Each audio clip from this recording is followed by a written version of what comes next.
I just download like the no, that's source code. Oh, what Clients Windows 64 setup. There you go. Yeah, this is setup. I just saw it. GitHub.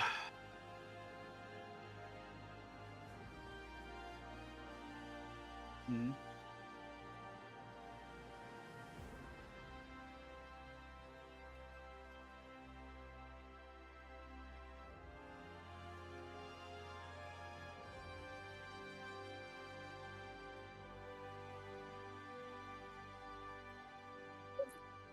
What's on deck today? VFTA, right? Or are we doing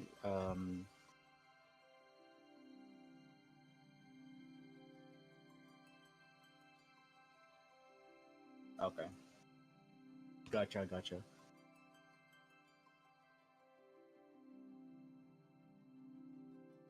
world.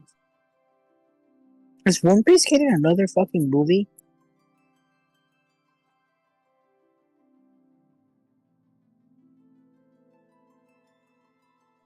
Just I see something called One Piece is teasing something for tomorrow, October 28th.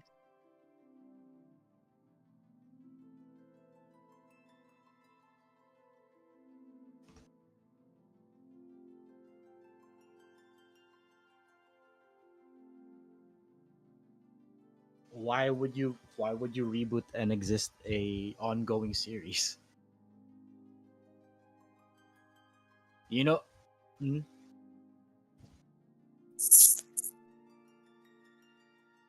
you know what you know what needs a good reboot? Great Teacher Onizuka.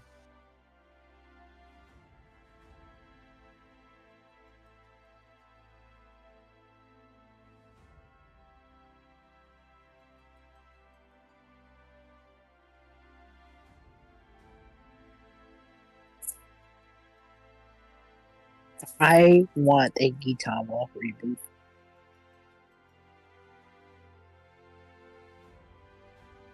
That shit was a fucking sleeper.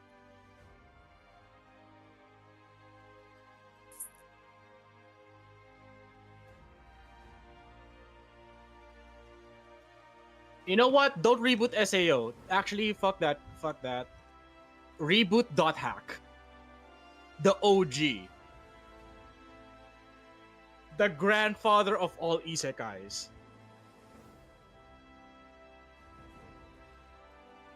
But uh, I'm going to fuck with you now. What's dot hack? Vato, you're too young for this.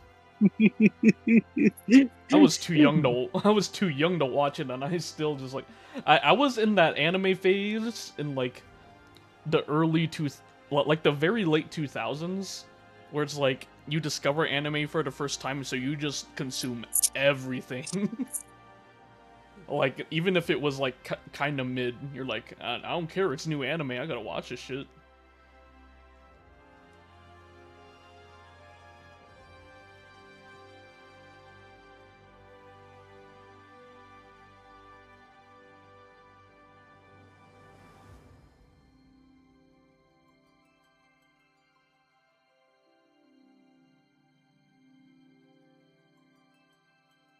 Like I was in that wave of like preteens who first discovered Code Geass.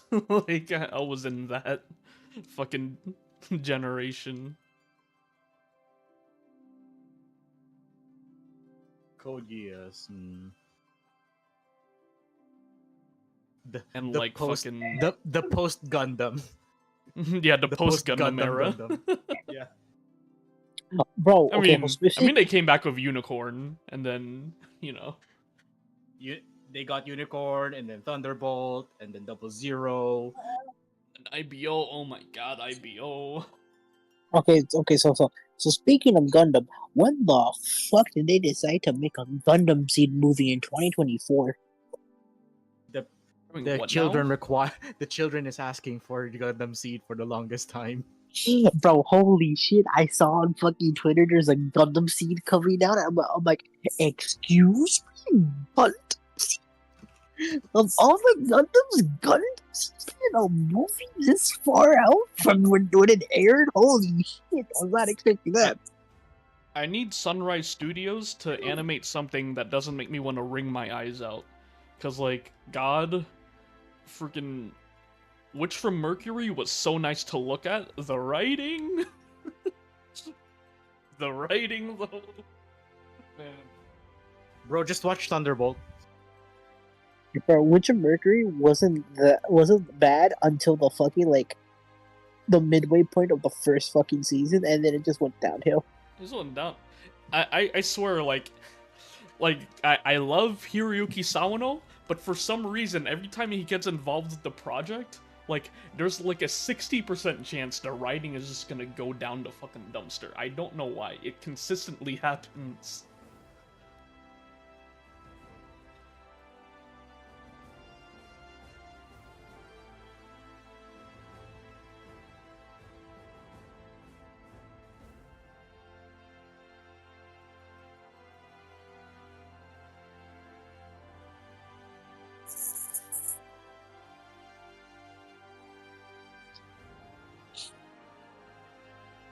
I really hope in this Monster Hunter they don't talk a lot when we hunt in missions because I'm going to fucking lose my mind. What, just like the mid-battle dialogue that's just forced in your ear? Yeah, look, I was okay with it in Rise because Minato and Hinoa, but there's no Minato and Hinora in this game, so I don't need that in my ear. What if you somehow get waifus in fucking Wilds? Then I'll be perfectly fine with that. If not, then be gone.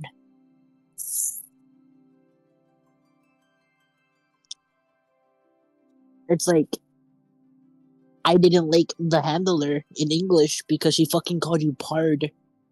She didn't even fucking finish Oh god. Pard. Oh god, fucking calling me Pard. I played that bitch in Japanese. I didn't want to hear the word Pard. I only read it. All I remember is her not shutting the fuck up during the Xenojiva fight. Oh yeah, Pard, he's in the air. Be careful. Shut the fuck up. You can do this. We can do this. Shut the fuck up. You're ruining my peak. What do you mean we? What do you mean we? You talking about the handler? Yeah. Yeah. Like the music was in my ears. The fight was so fucking good. My heart was pounding, and then she spoke. And then she spoke. And I'm like, no, you will not ruin this moment. I literally went into the options menu and set voices to 0 mid-fight. Even if it got me carded, I didn't give a fuck. I was so happy when fucking Fatalis came out and you literally weren't hearing her. You were hearing the fucking the captain of the first scouts or whatever the fuck he is, the one with the greatsword. Yeah. Matthew Mercer. Yes, Matthew Mercer. I had McCree in my ear. But yeah, fucking had this man in my ear, him screaming like his grandpa. The Dragon Raider, do it now! Get your hands up, cover! Shh.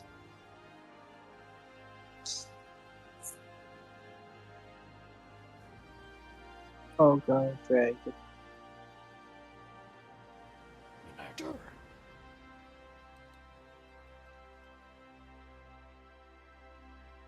Santa, what Dragonator do you think will be in this generation? I've seen like the crazy Gunland shit. I'm on it. I need it.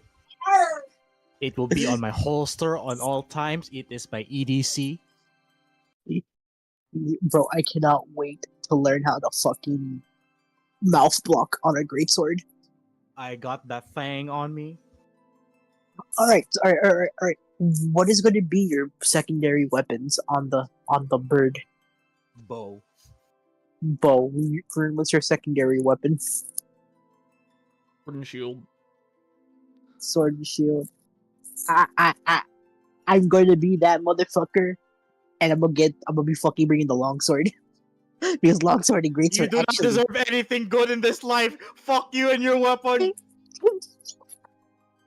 Fuck you and you getting to roll out of your helm splitter slash. Fuck you, man.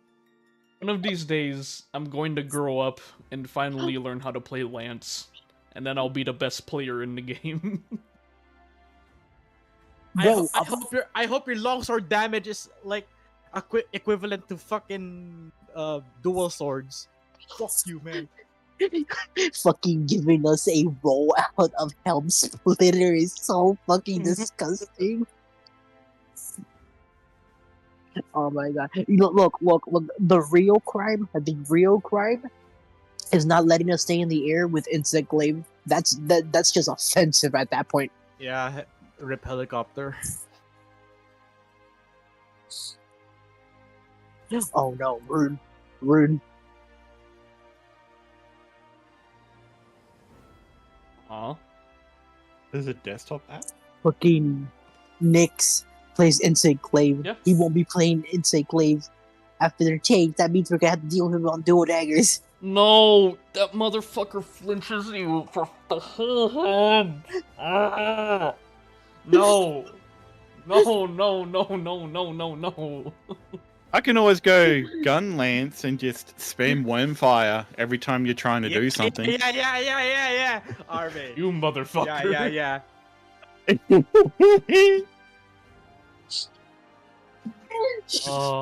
Please no. Do not make I me go love through gun that lanes. again. Oh my god. When I Bro. was desperate enough to, like, just beeline to flinch free just to not deal with the bullshit. Oh my god. Man ruined my build just so I could have some peace. Hey, I'm a hammer. I remember doing it. I was playing hammer and I had a flinch free build and it worked perfectly fine for me. And then I just hear, stop! Oh god. Oh no. I think it's time for them to hear me how I sound on the Steam Deck. Since our race here. Okay. The Steam Deck has a mic. It has a microphone. Has a microphone. I have It Discord. has on a Steam Deck. 3.5 millimeter combo jack. So he's I'm- gonna be on earbud microphone, which is Oh, better they're than his current crispy. microphone. He is like, he's only one generation ahead of Ekbok mic with that shit. Xbox mic. I have to do desktop mode. Like, Desktop. legit, he'll have the sound quality of microphone where, like, I expect him to start throwing slurs at me. Like that's how bad it is. Why doesn't he just use the microphone from his PS5 controller? Please, no, not again. It's a pretty decent microphone. Surely it's better than an It is a Xbox decent mic. mic. I don't know how reliable it is in the context of needing to use the Steam Deck as its PC. Look. The second option is I just stay on my phone and I just have one earbud. The third option is me download fucking Discord on the PS5. And I just screen share with that shit. That'd be so ghetto. You have to go through a lot of hoops. Also, And the question is, are those hopes? Oh, what? sorry. I just need to take a piss real quick, and then Go we can ahead. start. All right.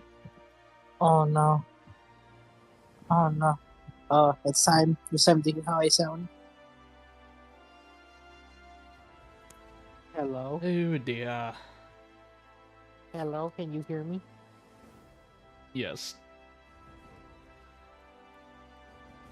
We'll just need to turn you up a tiny bit, and we're fine. You don't need to do anything. You're still at 150%. Yes, we had to unlock his fucking sound settings in Steam Deck OS and make his his microphone volume 150%. Because it does not have decibel settings. I'm laying on my bed, trying to play fucking D&D.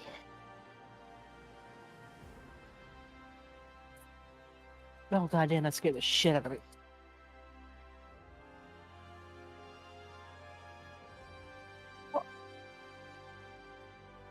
No, not in the mood for this shit.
Okay.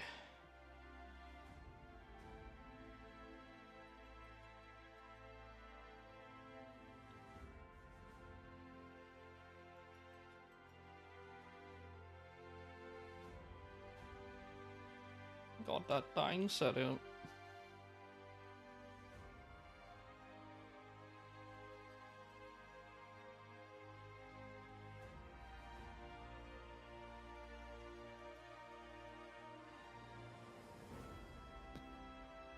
Tomato factory lights mistaken for Aurora Borealis.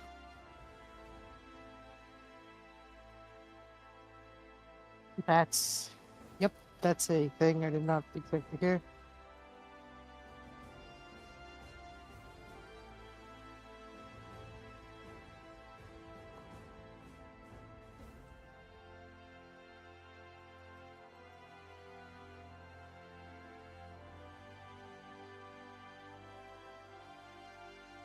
Yo, yo, yo. Taco. Bloop. Bloop. Bloop. I'm on this shitty F-button mic. It's not that shitty.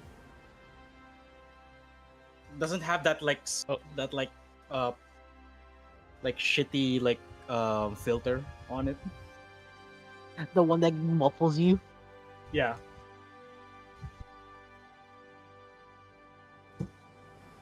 You just see It's how okay. cursed it is to control your token with a touchscreen. I got a Pause the question. game and let me show them. Go ahead. If Sato was from Mexico, right? Would his name be Taco instead? Yes. You know? Yes. I adopt the name Taco. I hate it here. I'm not even high. Well, watch me make that canon. There are Sylvans in Tuliolol. Riola. But instead, they're from the desert and they're cacti. Instead of cabbages. They're cacti. Shut up. They're Hey, needly hombre. and prickly. Oh my god, I Alright. can't even leave my mouth off the fucking Steam Deck because it turns the screen off. I need to put on the charger for it not to let that happen. Oh, no. There's a setting. There's a setting. Forgot There's to a tell you setting? about it. Yeah, you go to like the system settings again. Remember where we went to like the audio thingy? But instead, you're going to... It's either display or power management. And there will be a little tick that's like, dim my screen after like 1 minute. Or turn off my screen after 1 minute, and you'll set both of them to like 30 minutes. Where was it? Display, you said? It's either display or power or battery saving or some shit.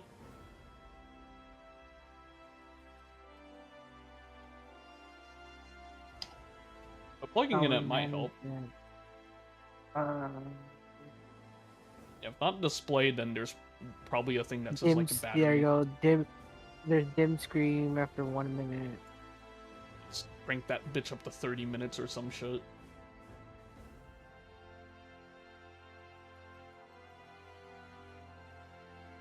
What really surprised me about the Steam Deck is like how well the trackpads operate as a mouse.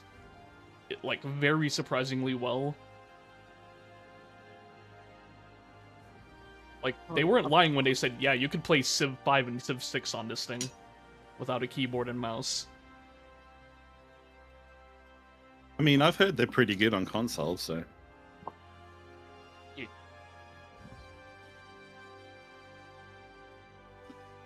It's also why, for like most PC games, Not that I'd play ever on play an either RTS on a console. I mean, not like a whole fucking RTS, but I think Civ is like simple enough with like most of shit being like point and click. Ah, fair enough. Because I always hear people from Team Xbox like, oh, we got Age of Empires on the Xbox. I'm thinking, why the fuck would you want to? The only RTS that I preferred playing on controller was Halo Wars 1 and 2. That was a good fucking that game was on kind of controller. designed for Xbox. It was. But it shows that it's possible. The first Command & Conquer Red Alert on the PS1. That's some good shit. Yeah, I did play that. I had a Okay. friend from school who was absolutely obsessed with it too. He's always talking about Red Alert. Is your settings sorted out, Rex? Yeah.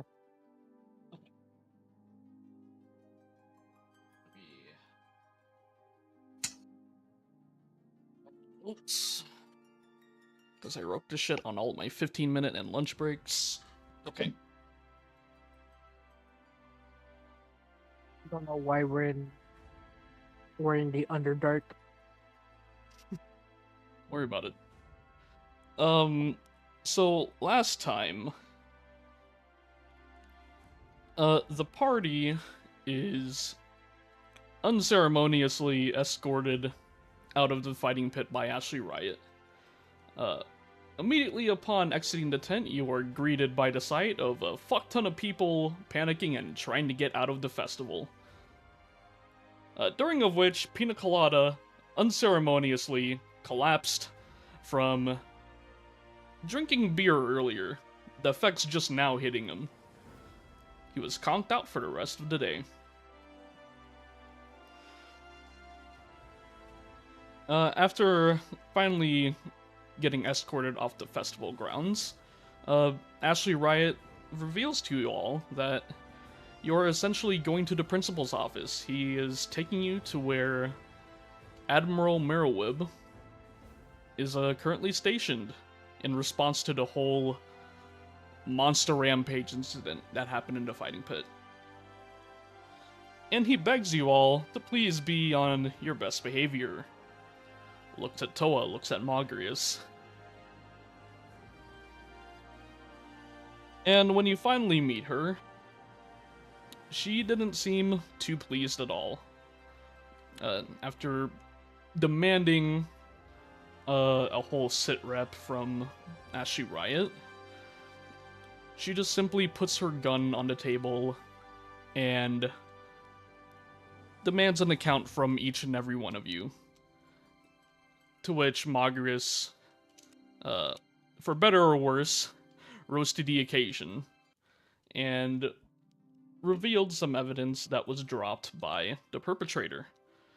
He revealed the mysterious silver cloak and silver sword that were dropped by the person who started the incident. To which there was a lot of intrigue and a lot more questions raised when Magrius and the Huntsman finally got their hands on it.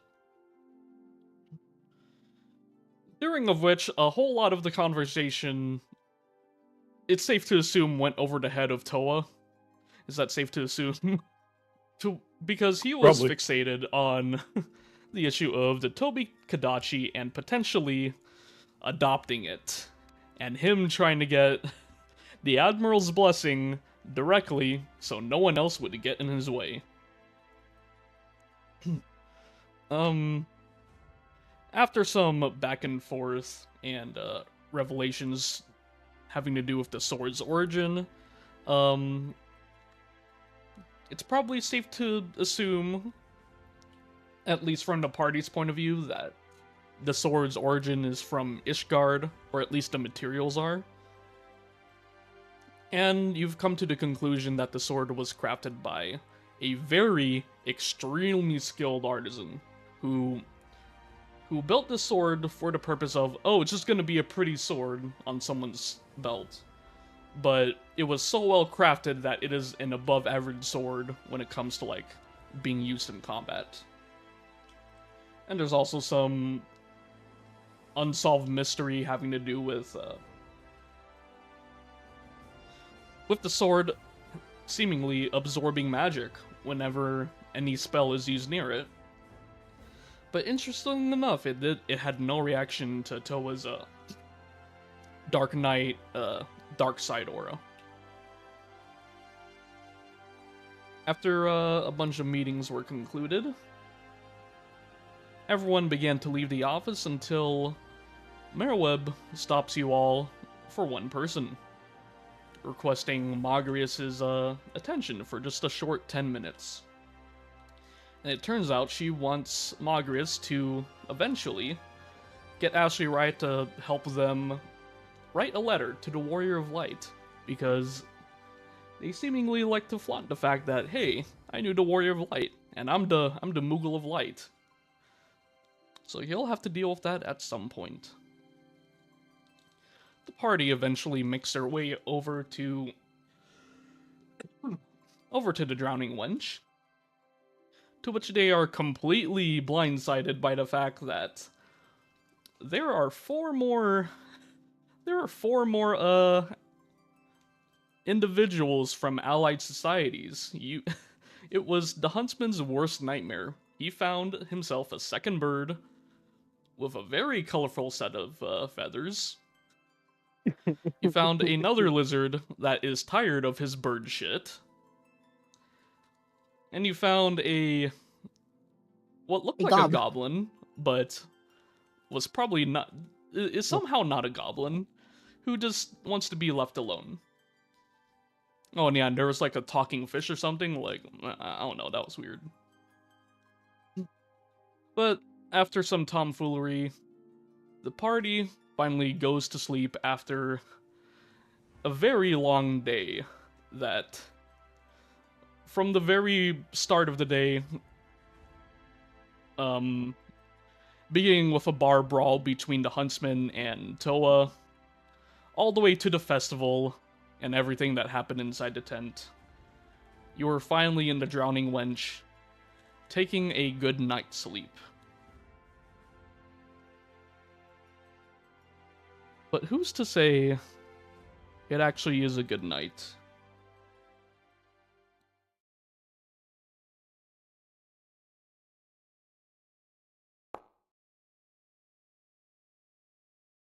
Huntsman, we are going to be delving a little bit into your dreams.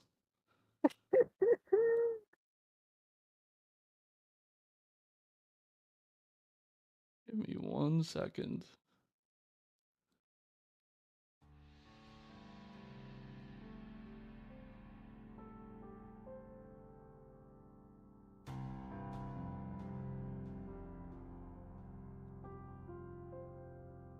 You dream of a time very, very long ago. This was a time before the final days, before the Warrior of Light, before the Scions of the Seventh Dawn, before the Seventh Umbral Calamity. You might even say this was even before the time of the legendary Louis Soir.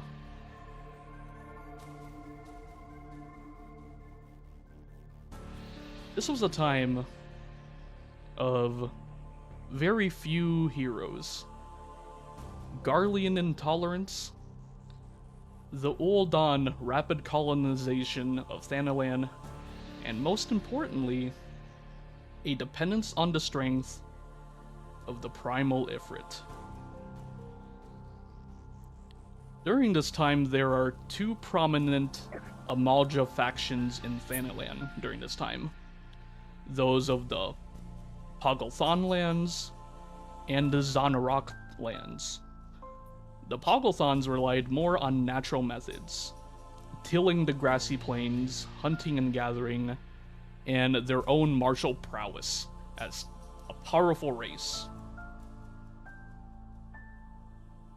The Zanaraks lived further in the desert of Thanalan, where the heat was more brutal, but stone and crystal were much more bountiful. What made them much more different, however, was their zealotry towards the fiery god Ifrit. When the Ul'Dans became more violent in pursuit of more land, both factions began to fight back, and sometimes the Pogglethons and the Zanaraks began to collaborate. Talks began among the Pogglethons on beginning to rely more on their practice of Ifrit summonings. During this time, Huntsman, what were your thoughts on this interaction? Did he side with or against the primal summonings? He sided with them. And with you siding with them was a lot of reaction.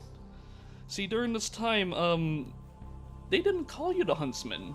You were someone of military stature within among the Amaljan populace.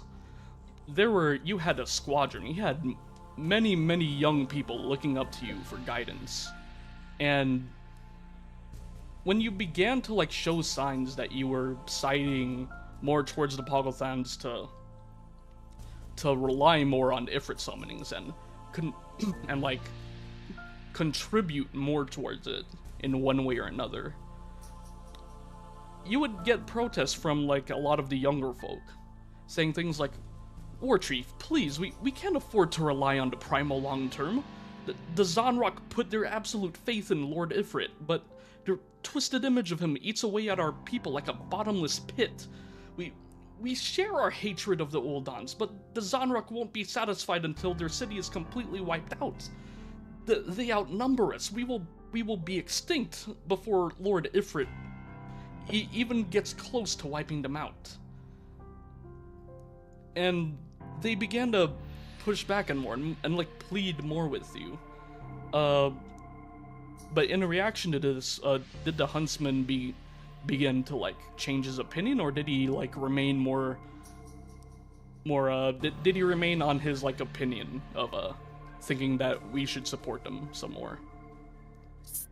Slowly, when the tempering was when he was seeing the tempering as more as bad, because it's more turning people into slaves than anything else. It's just people losing their minds and not being able. So it was a slow process of this is good. Oh, kind of getting bad. Oh no, this is getting worse. We have to stop this type of progression. It's a slow burn of his mind changing from, yeah, this is great, to this is bad. things begin to progress slowly over the years. Over the course of maybe 20, maybe 30 years, you remember another specific time when you're in your hut and you're just looking out and you're witnessing as more Zanarok Amalgans began to establish some buildings on the Pogothon lands. And you're watching on with your son as they began to grow in support, as more of their populace began to settle within Pogotha. And you remember sitting out in your hut, and your son is watching on with you, with the same concern you have on your face. He would ask one day, "Father, what should we do? There's a lot more nowadays. What will you do if Zanarok end up ruling over us?" Fight or leave. At this point, we have no choice. We either fight them to keep our lands, or we leave our lands. There's no in between. There's no solution. As players, we all know how history turned out. They would later be extremely dependent on the Primal Ifrit, summoning their god of fire at every major obstacle, and as the years went by, the population of Tempered Amalja increased further and further. You always wondered if it was necessary, if things could have turned out different. Just what happened in history that was the particular turning point? And then your dream shifts to another memory. If it had to be a specific moment, then maybe it was that day. The scene in your dream changes to a meeting in the war chief's hut. Multiple community leaders, including the huntsmen, are circled around the war chief as every single person inside the hut looks angered, shouting loudly as a heated discussion is underway. The Zanrakans are a tribe of murderers. They'll stab us in the back when we're not useful to them anymore, and feed us to their bastardization of Lord Ifrit. And another voice will pipe up. Be that as it may, councilmen, whether we like them or hate them, the Uldans could wipe us out at their leisure. The only thing holding them back are their morals, and we need to appeal to their morals. Bah, they serve as a convenient excuse for the Zanrakans. They're inching closer towards us every single day for hundreds of years. They look towards the Pogothon plains with hunger in their eyes, and god damn it, they'll never have it. Reconsider, my friend, that in every skirmish against mankind, we've always suffered heavy losses. If our lives are to be forfeit either way, then better it be spent spilling as much of mankind's blood as we take our last breaths. You would condemn our future generations to tempered slavery? Is there a difference when the so-called higher races view us as nothing more than savage beasts? They've lumped us in and other indigenous races into a convenient box they refer to as the Beast Tribes. Oh, and let's not forget, while we've tunnel vision on the issue of Ulta, an even worse country of black-armored knights with 3 eyes and armed with sights relentlessly invade, opening up portals to the Shadow Realm, letting out fiends from hell itself. In fact, There's one such fiend that we need to deal with very soon. If you're so concerned that the Zonricons have too much influence, then we need to prove that we don't need them, that we can handle ourselves without them. And then the war chief turns his head towards you, Huntsman. Tomorrow morning, you're going to go to the reported site and deal with the fiend. You'll take the squadron with you, the one that's been at your beck and call for the last 3 decades. And depending on the outcome, whether you're victorious or you have to retreat, it's going to decide just how dependent we are on Lord Ifrit.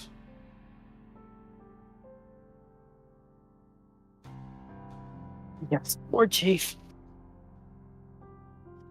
The fiend will be dead by Morrow's end. Then the scene switches again, with you and your whole squadron at your beck and call.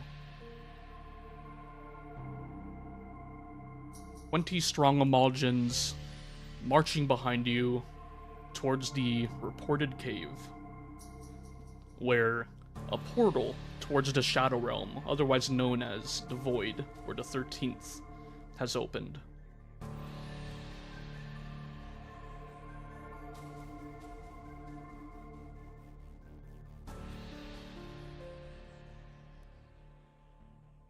Huntsman,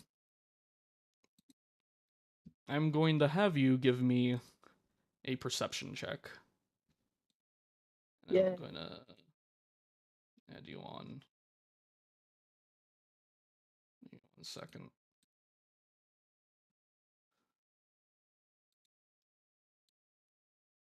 If it wants to cooperate with me, please.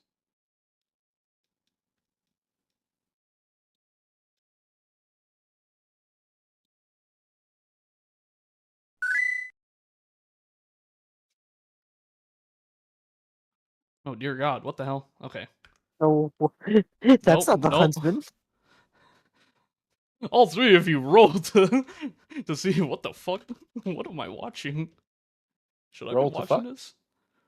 Advantage or disadvantage? No, I'm just gonna fucking. Oh, who rolled a I'm just fucking gonna 20? burn your rolls out. You burned my freaking crit, bro. Holy shit, 2 of you rolled 20. Nope, What nope. the fuck is... Okay, okay. Next time we have to roll something, it's already been predetermined. Bastard. 20s? Fucking made me waste my crit. Not another one. Okay, there Okay. you go. I want to Bro. burn another crit. Is that a 12? That's a 14. That's a 14. Even 20, bro. Fuck up. You and your contingent.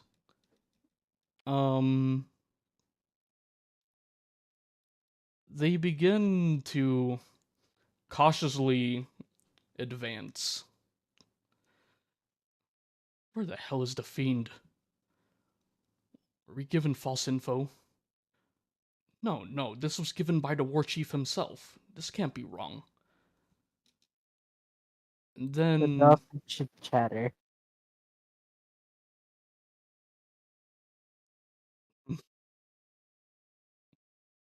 very well, Captain. And then for some reason your bodies begin to feel heavier, as if gravity is pulling your bodies down into the earth. You look down, you see your footsteps like beginning to ingrain inside of the hard stone floor as if it were quicksand or mud.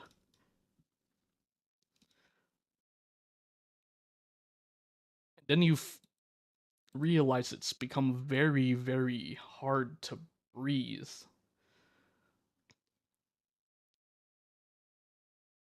Then you realize when you look into this cave, there's only one way in or out. And you begin to hear something from the entrance you came in.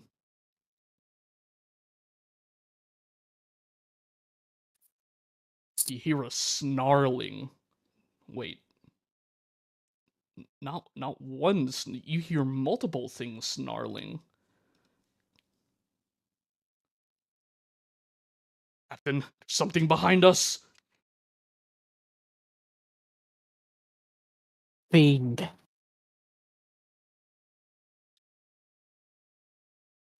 Does it have 3 heads?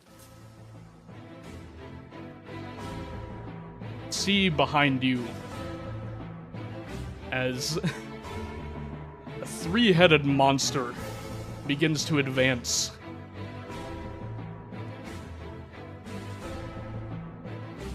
How does the huntsman command? So then, now you got me to think now, brother. How many modules do I got again? You have 20 with you. 20.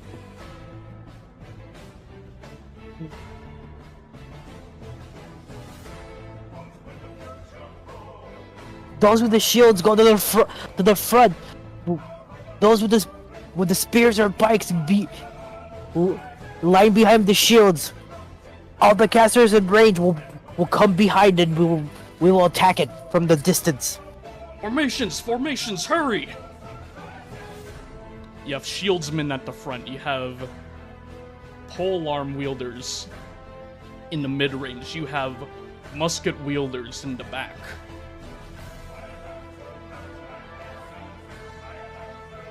We don't know what these heads can do, men. We don't know if they can breathe fire, if they can rip your heads off. We don't know if they can spit poison. Keep your shield walls well and high. Spearmen, when you have the openings, plunge. Marksmen, if you have shots, take them. We will bring this beast down and none will be lost. We will show that the Amadra don't need a false god to protect us. We can defend ourselves from man, gods, even this fiend. D100 will be your army's effective roll. The second D100 will be for the fiend.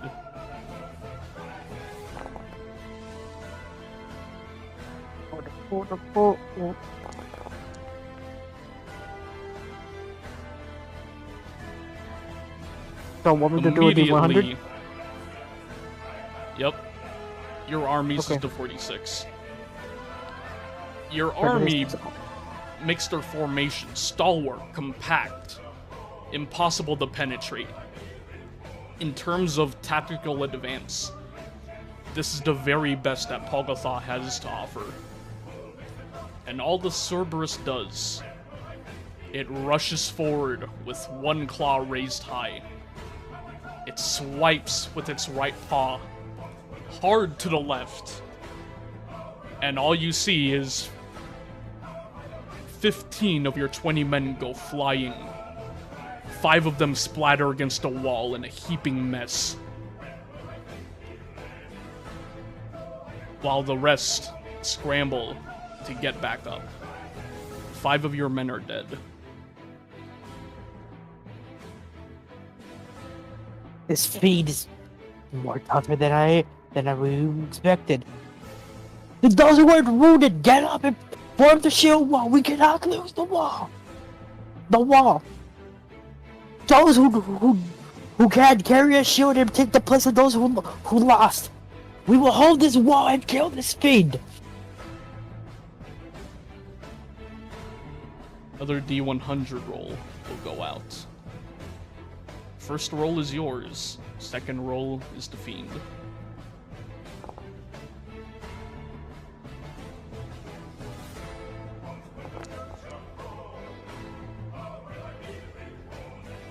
Your men are there at the ready, holding fast, finally parrying The swipes from the claws, the bites from the heads. Fire bolts are coming out from each of the fiend's mouths. Flying all about, but they're only hitting shields. Your men are dodging. And you yourself, you find an opening where the Cerberus's position is compromised, and you yourself, with a great axe, chop off one of its heads.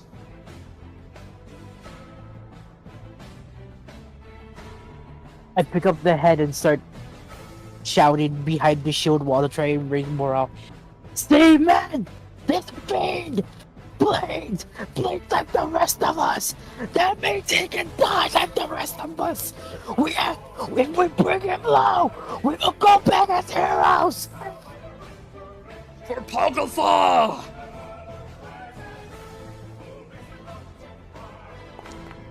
The army... the Cerberus. It's a difference of 10. There is a stalemate clash, where neither side is giving ground. No vulnerabilities are shown. But one head comes down and swallows one of your men whole. You are down to 14 men.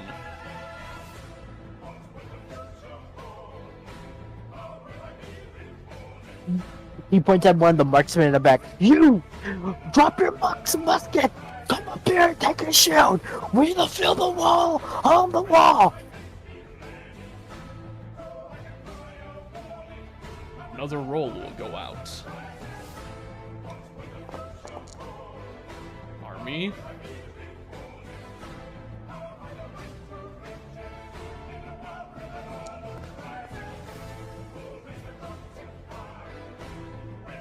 Cerberus.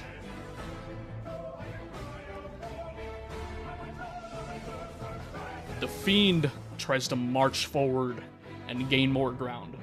Tries to dedicate both of its remaining heads to a fireball attack.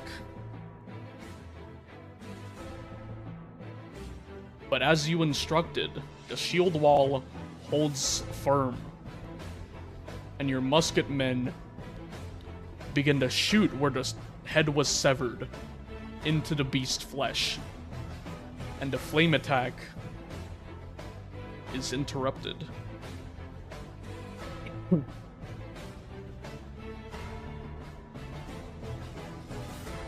For the Fiend,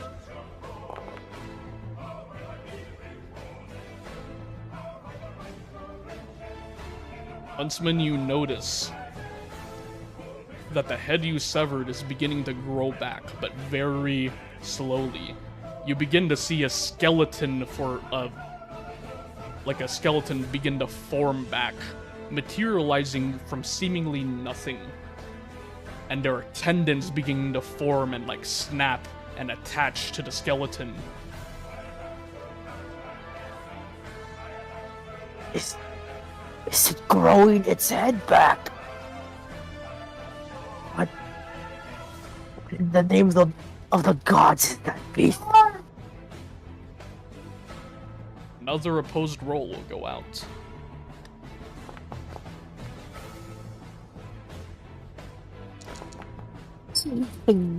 Oh no!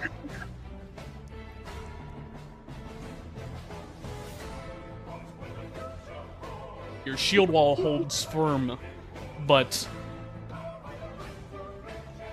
in your attempt to boost morale, you might have done too good of a job, as your entire front line overextends. And both heads, with the formation being compact, each head swallows 5 men whole each. It is you and 4 of your men left in a cave with a 2, soon-to-be 3-headed hellhound.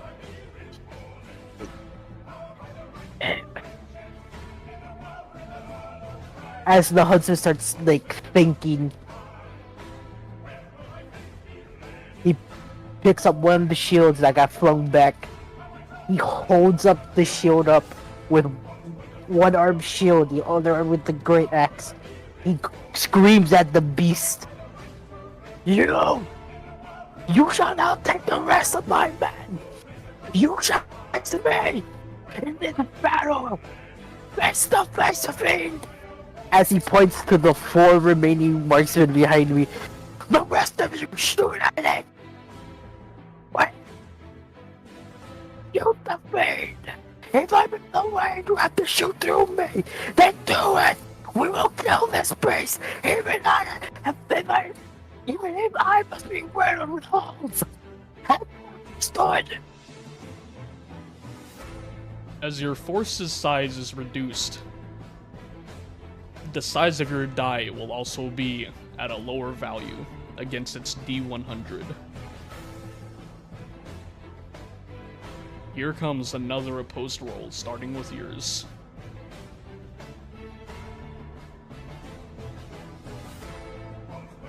$32. Okay, wait, no, I made a mistake. Okay, I thought that was a straight 100. Jesus. Okay. 32 against 23. Somehow your men are not panicking and responding to your orders, dodging every single attack, every fireball, every claw swipe, every bite, and you are the only frontliner.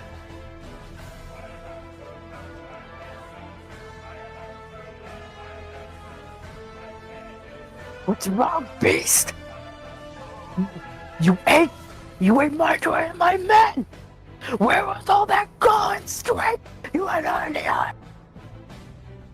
I'm trying to provoke it, to make it angry, to keep its focus onto me. Ah, okay. Oh no. Oh no. That's a 5. I talk shit.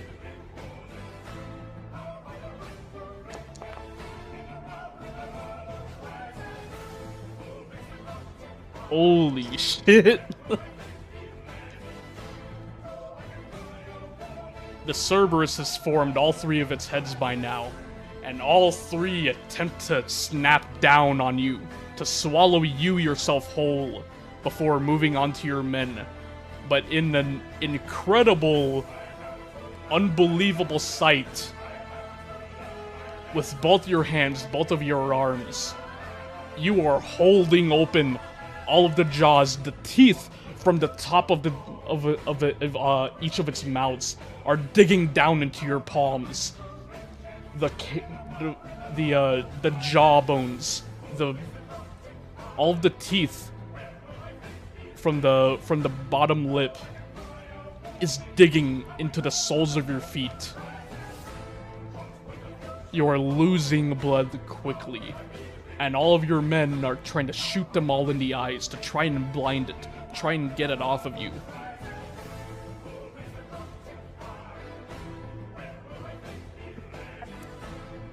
Well, this isn't a fun position. But you're not feeling it either. Are you, beast? With those bullet holes in your skull. If we both die together, then that'll be a fine day for both of us. Now what are they? The blood continues to drain as your vision fades. And this is the last thing that you remember.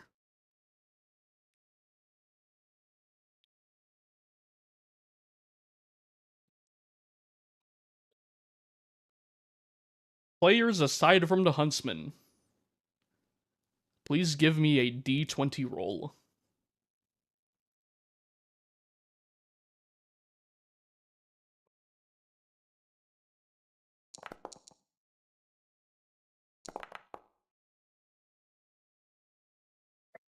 Rude 8, they're fucking 20s.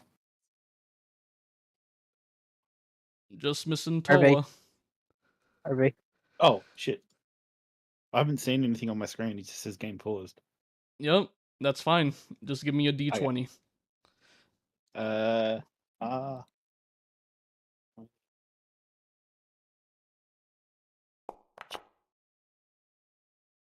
18.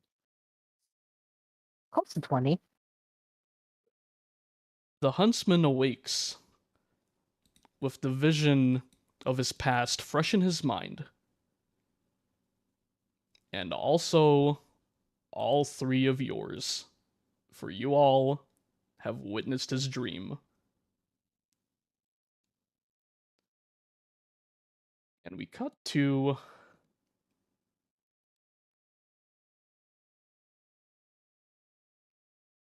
back in the Drowning Wench, where you all awaken.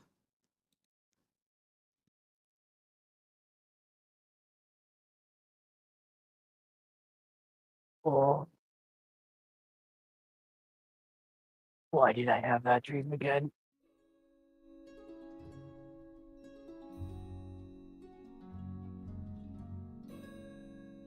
Alright, I'm gonna roll initiative for all of you, just to see who in which turns that we'll see their how they wake up.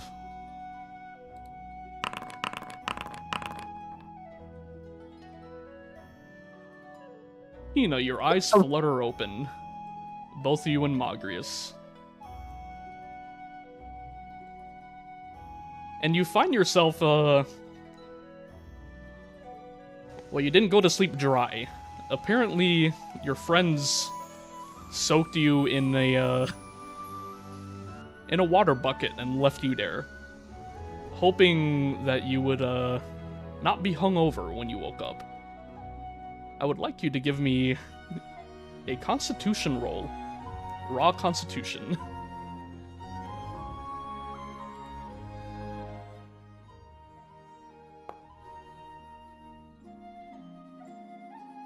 You're a little groggy, but you feel fine. It was just a bad night. Are my firearms with me? Yes.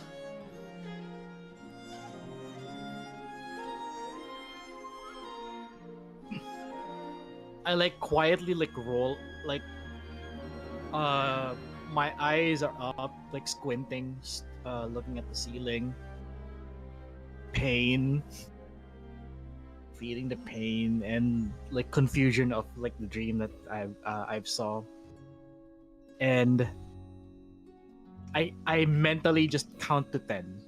I close my eyes and then I close my eyes like really, really hard, and then I just mentally count to 10. And then I open my eyes up, and then I open my eyes up, and then like slowly like roll myself out of the bed.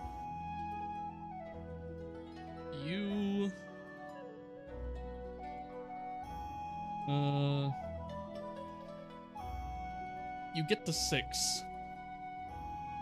And then you feel a headache come on. Wait, why is Rune really quiet?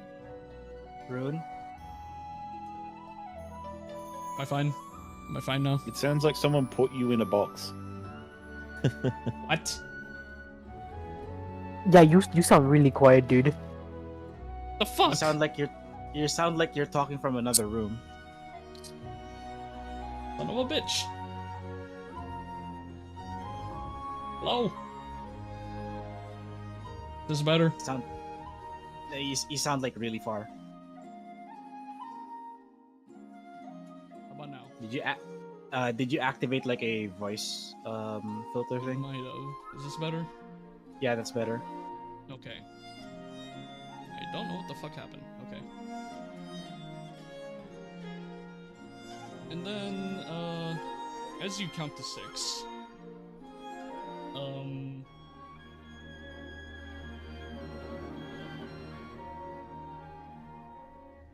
you hear from the side of your bed.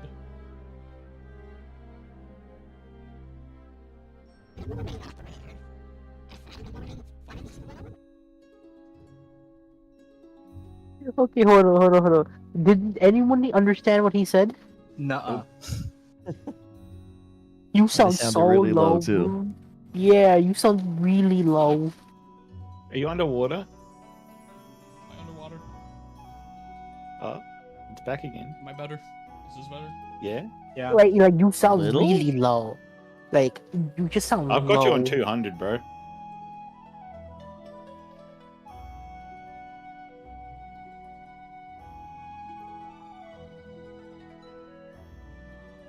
Okay, these might help it. Oh, Okay, there yeah. you go. Okay, oh, there you go. Also much Is that better. a lot better? Okay. Yeah. Okay.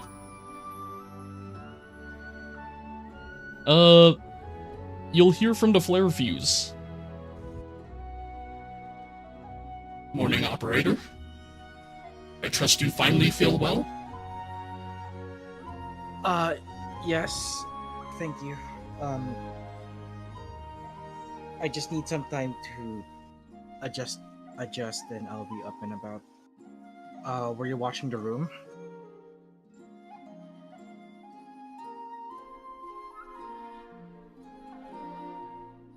For the moment, your ally Mogrius set you into the corner after what appeared to be nursing a headache. You've missed a lot in the past, 12 hours.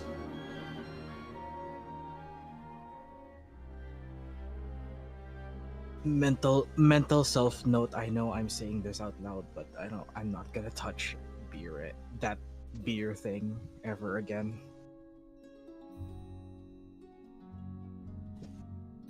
This news might displease you, but there is a second bird. I am only informing of you this because it seemed to upset Operators Magrius and Huntsman. I felt it prudent to inform you as well.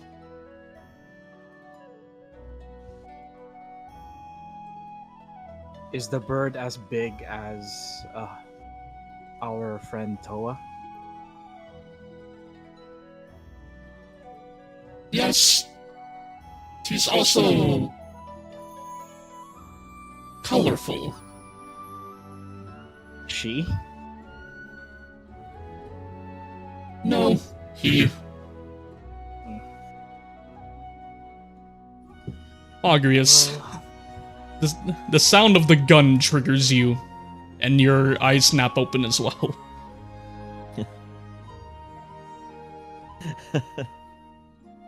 Marguerite is gonna make this just like annoying kind of like angsty noise, like, you know, if you got woken up way too early by your like college roommate or some shit, just like ah.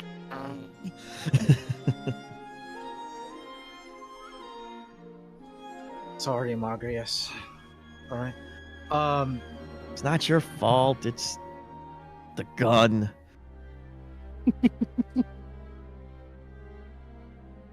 I don't have a name for you yet, huh?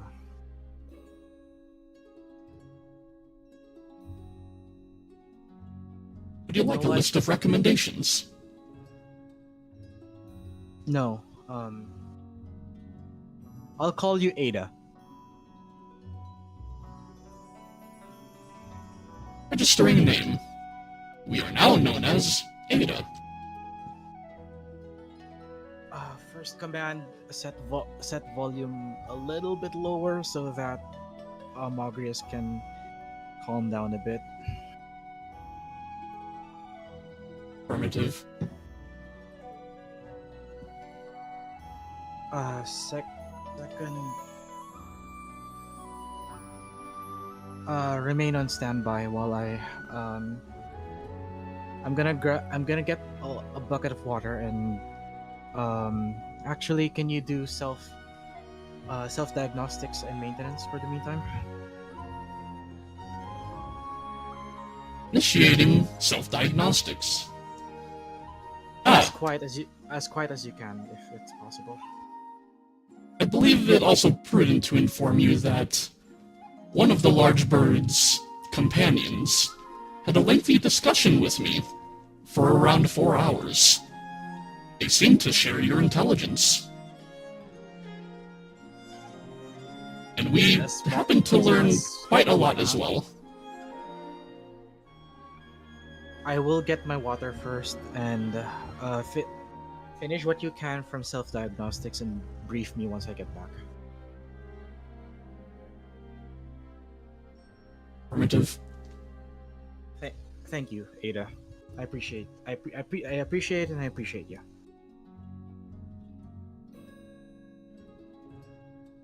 Agrius, the pillow isn't getting any comfier. Magrius, I'm getting out. You need anything? No. Think I'm okay for now. Do you want my extra unused pillow?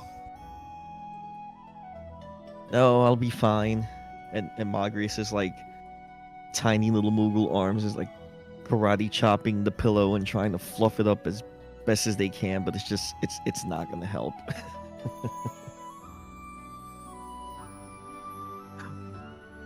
Everything's a warm spot. Okay. I'm gonna saunter. I'm gonna like saunter out, as like I'm like minimal with my movement. I'm not trying to be sneaky or anything, but I'm just like in energy saving mode. Are you not even hovering? Yeah, I'm just like Just pitter-pattering? just pitter-pattering my way, and I have my twig hand on the wall, just bracing me. I'm braced on the wall, and I'm just like like pitter-pattering on the whole like hallway, and but before I go to like the main like tavern, I stop at the other two's like door.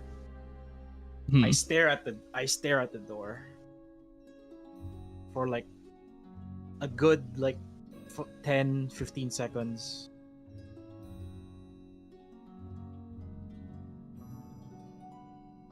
Then I suddenly feel like a bit of a headache like resurging again, and then my thoughts just stop and then go back to sauntering to the main tavern.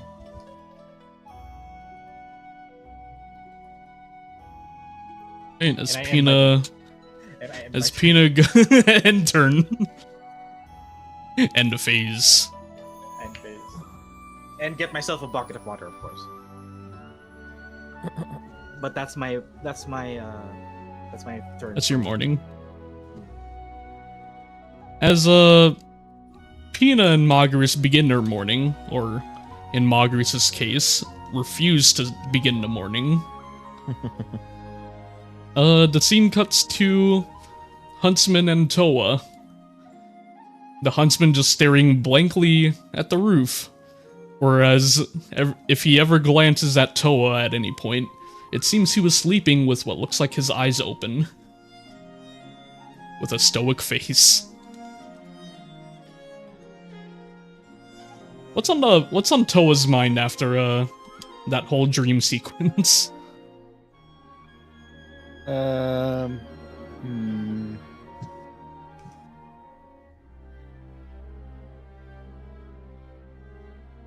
He had a weird dream that he wouldn't understand. But he heard about Ifrit. And he knows how big the space whale is. What's it called? Bismarck? Bismarck. He knows how big Bismarck is.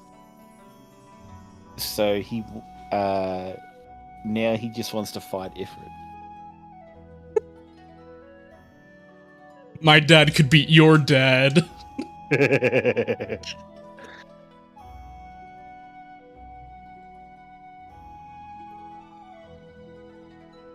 Well, yeah, I don't know. You just like sit up, roll out of bed, literally roll onto the floor.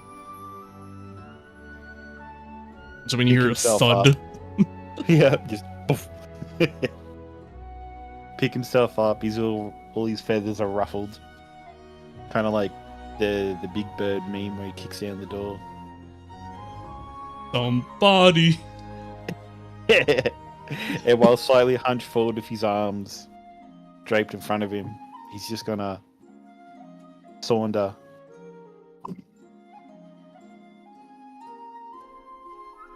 out into the tavern.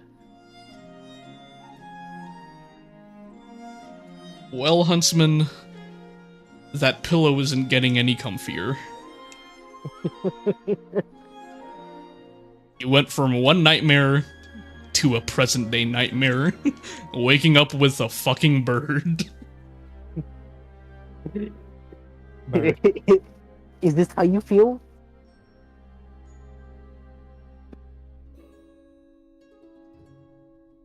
How do you start or refuse to start your morning?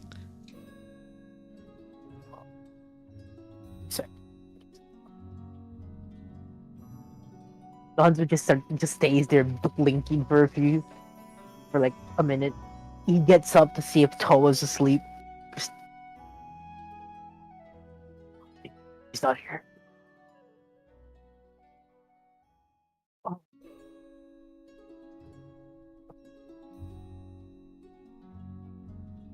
Do I get up or do I just go back to bed?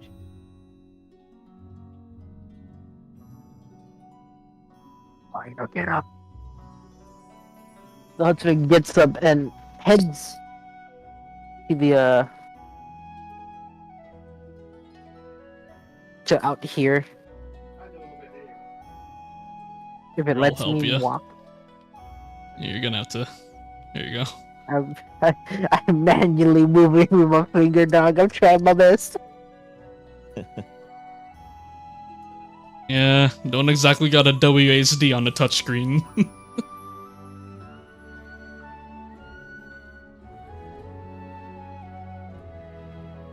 He sees Toa and Pina. He sits with Pina. Good morning, Pina. Hello, Huntsman.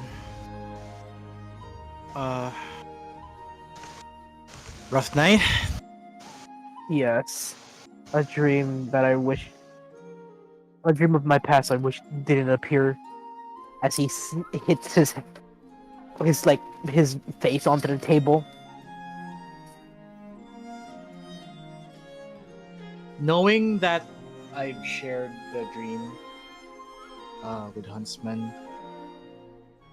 and like piecing what I've known from him so far and what I've seen, I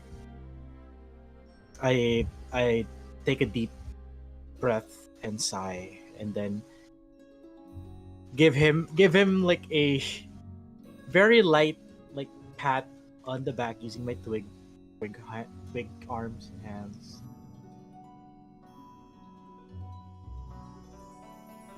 And then I tell him,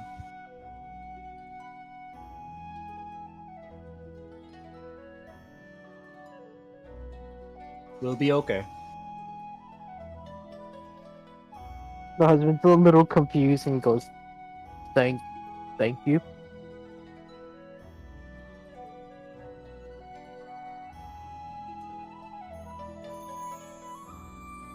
Once I get my bucket of water, I just dunk myself into it immediately.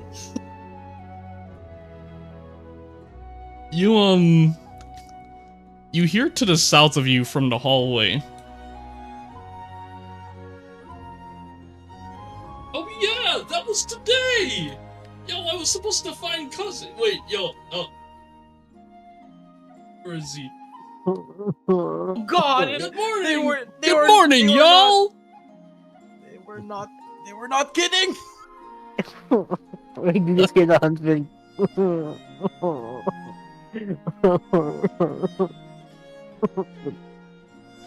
Also, wait, hold on, above table. Wasn't he supposed to be Californian? Like surfer dude? Oh yeah, right? He is the most like generic surfer dude that you could imagine. Margaret, you hear that through the fucking walls. I was gonna And you ask remember that, too. there's a second bird. So Magrius lays face down, like into the pillow, and Marcus just starts like headbutting the pillow, hoping that maybe they'll knock themselves out in order to go back to sleep. It's Buddy, like, what's for dinner, man? Like, oh, not dinner, breakfast. See, I'm still at last night. Above table, oh my god, it's fucking crushed, but it's a bird. Bird, it's fucking surfs up. This surfs up Eorzeans. And you I like hear that. you're stomping again from the hallway. Oh, for the love of God! And just stomps more. Would you shut the hell up? People are waking up. Oh, sorry, broski. Hey, what's for breakfast, man? the huntsman just lifts his head and looks at Pina. I wish I was you when you drank that alcohol.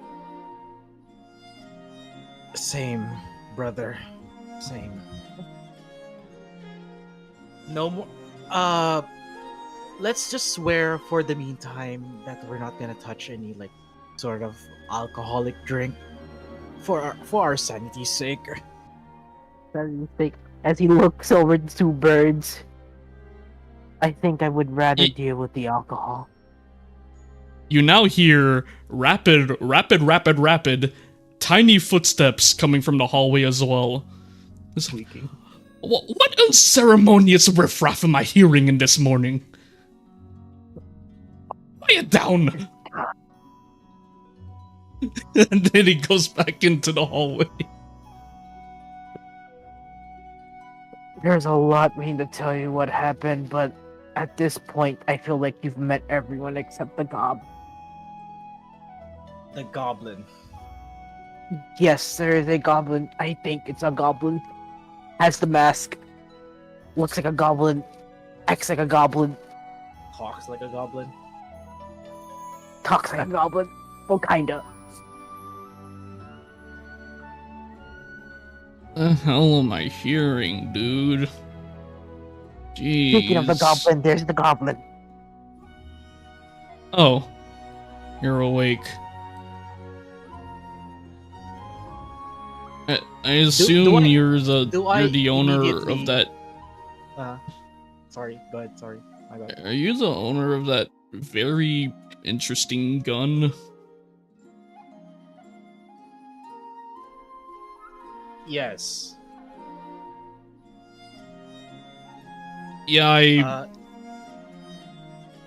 so Can I have a name? I don't. My friends call me Barty. My full name is Barbatok.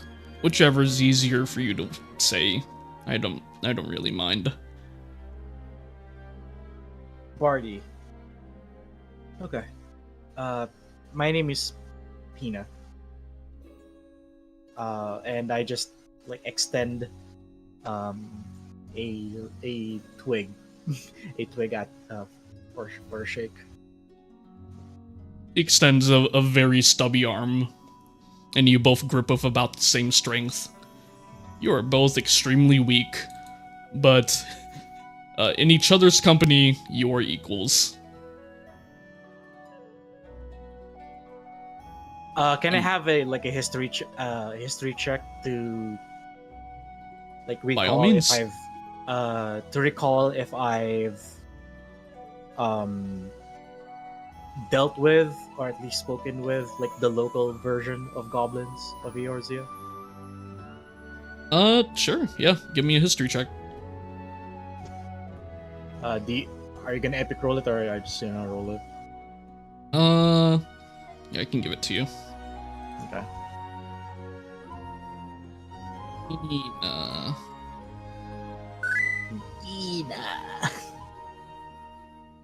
Ina, I've come to talk to you about your extended warrant. Holy shit.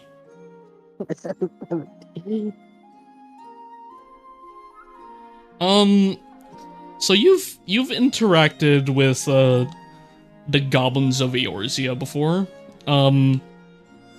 In fact, there were quite a few on the airship from Gridania to Limsa.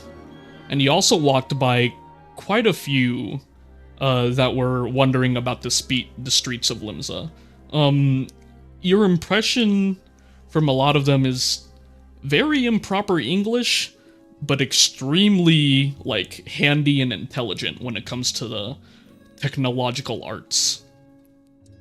So, the fact that this one seems to fit in that stereotype, but somehow has very, very proper common, the first that you've encountered, there's a lot to assume. And you're not quite sure what to make of it.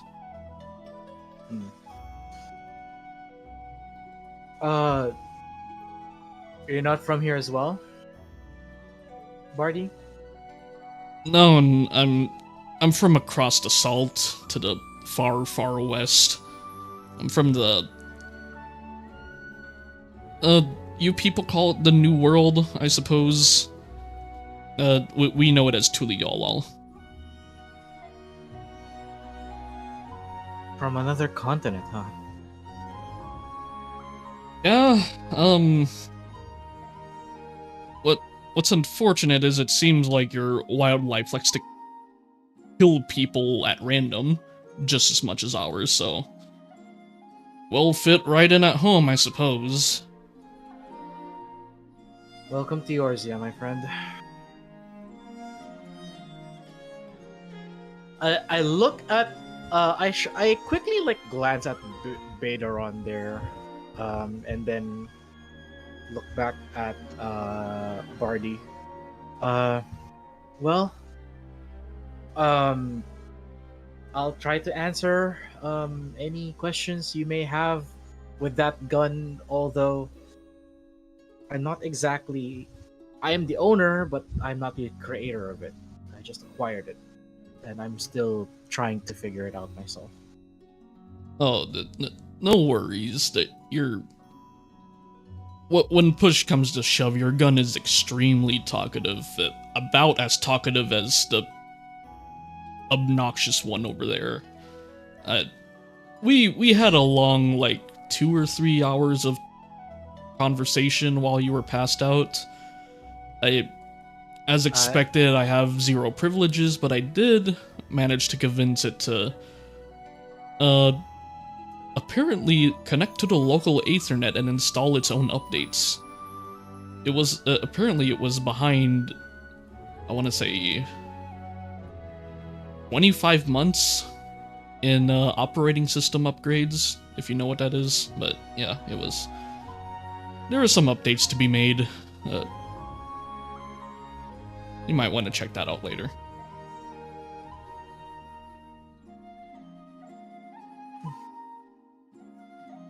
Pina's just like stunned at this point, and Pina's like, a gun needs updates.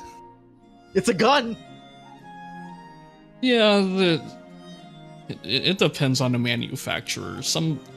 There are some like the Ethernet is usually used for attempted teleportation. It's mostly used by the Mughals for that, but it's used to courier a lot of mail. Eventually, some Sharlians figured out how to transfer digitized code, if you know what that is.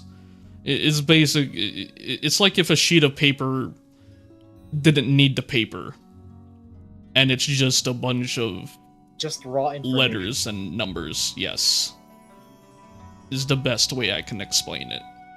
And well, yeah.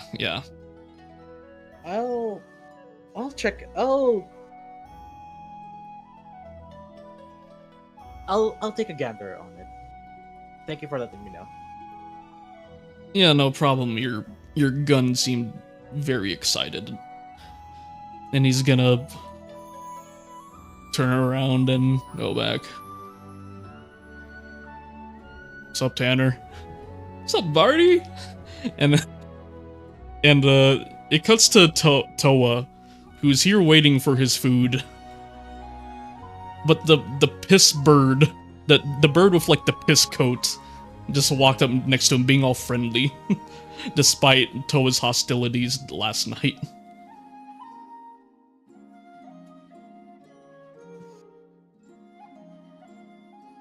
Always distracted.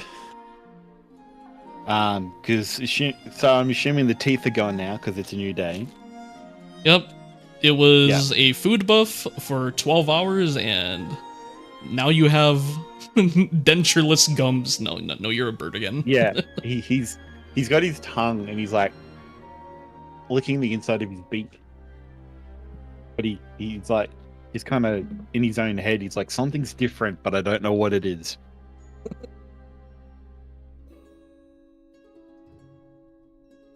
And he's just ignoring old mate next to him. He's too invested into why he feels funny. Right, here's your order, Tanner. A platter of raw fish. Here's your Barty. Some beef jerky. And... oh, crap. What did he order again? I'm sorry. Water. Oh. Fucking smoothly slides a glass of water. There you go. Ruby. By the way, Mr. Wright said he'd be here in like maybe 30 minutes, so enjoy your meal or do whatever else. Oh yeah, we were supposed to have our sparring match, right, dude? I was kind of sitting there. You know when you're like just wake up, but you're still kind of tired, and you kind of like your eyes are kind of struggling to keep open. You're kind of bobbing around on your chair a little bit, swaying side to side a little bit. He's just kind of hand to his right, nonchalantly, trying to keep his eyes open, and he's going to sock him in the face.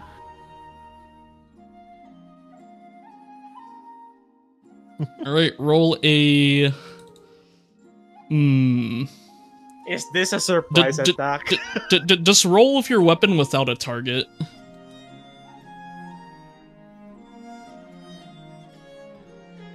Roll my weapon, so just click it. Yeah, just click it. Or the dice icon. That's on the picture of it, I guess.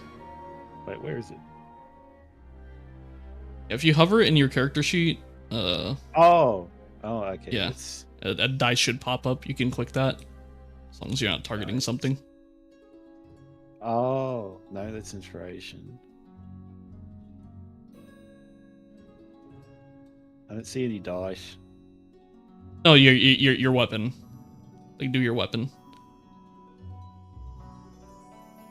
Like, go into your inventory, go to your Octotooth saw, and roll it. How do I roll it? You hover I'm your mouse clicking. over it, and you'll see a dice icon. Yeah, I'm not seeing any dice. Right here, I'll roll it for you. It just expands it, yeah. A 13. A Yeah, 13. you gotta hover over the icon itself of it, and then you'll Yeah. see like a little die, and it lights up, and then you could click on it. Yeah, you click it. Yeah, so like the icon turns into a dice, Yeah. and I clicked So it, you- but nothing happened.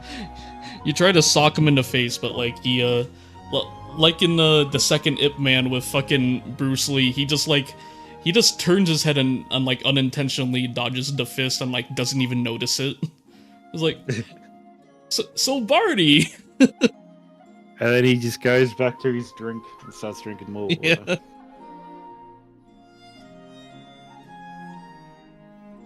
All right. Anti-morning bird. Magrius, are you still brooding? No, Magris is gonna finally get out of bed. It's one of those things where it's like you just have accepted the fact you can't fall back to sleep no matter what you try. So it just defeats the purpose. So like your best bet is just to wake up and start the day, no matter how much you don't want to. So Marguerite is gonna get out of bed and just like very sluggishly float to the room with like the rest of I guess everybody from both adventuring parties now. Yeah. But You'll pass by the door and unsuspectingly. you'll see the Namazu, like the door is ajar, but his back is turned to the hallway and he's like scribbling like furiously into a notebook. It's like, oh, that goddamn buffoon.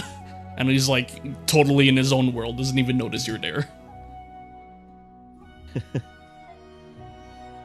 I think Marguerite is gonna stare at them, from behind, like for a couple of seconds, just like not sure how to make heads or tails of it, and then just like very slowly just keep floating into the room, and then the moment Marguerite goes in, just kind of gazes around, sees everybody in their conversations, sees the two giant birds at the bar, and just like a very exasperated,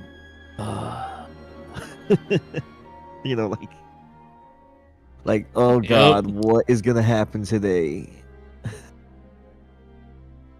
Yep. I'm just gonna be at the table with Pina and the Huntsman, and just very, very low voice, just like morning.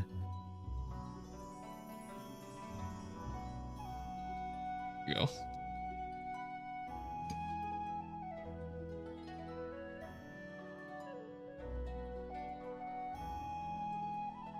Argus joins you both at the table.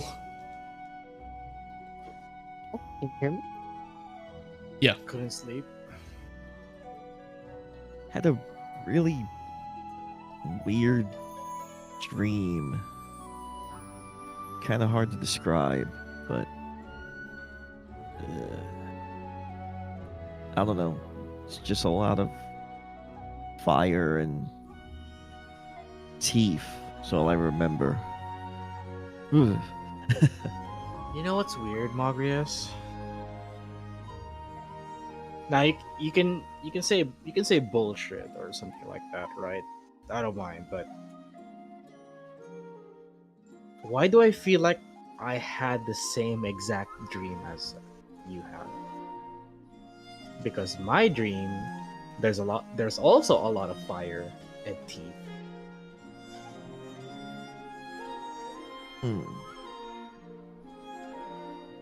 You were drinking a lot last night, though. Well, not drinking, more like soaking in it, but what did I have to drink? Maybe I should stop drinking.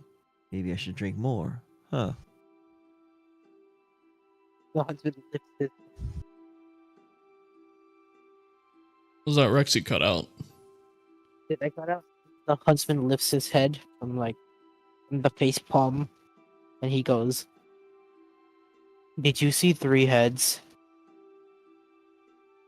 I think it was a lot more than that. It was like 3, and then there was like, I don't know, 15, 20 other guys with weapons, and it was really, really strange. There's a lot of shouting. Oh, that's down. Wait a minute. One of them kind of looked like you, but a lot younger, maybe? Less beat up. Yeah. Not as ugly in the face. He sighed.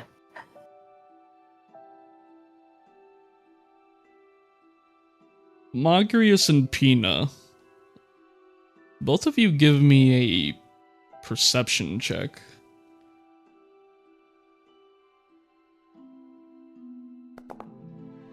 Oh god. Oh god. Oh god. Uh,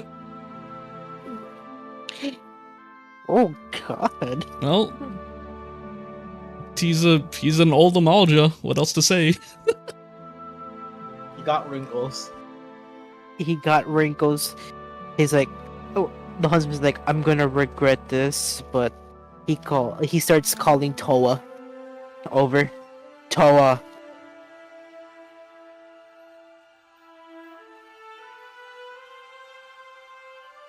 These serfs are gonna be totally sick, dude. As he walks Toa, away. did you? He husband looks at Toa. Toa, did you have a strange dream?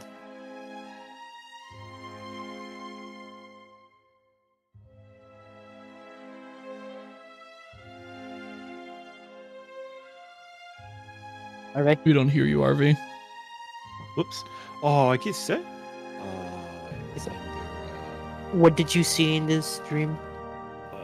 Fire. There's a bit of fire and a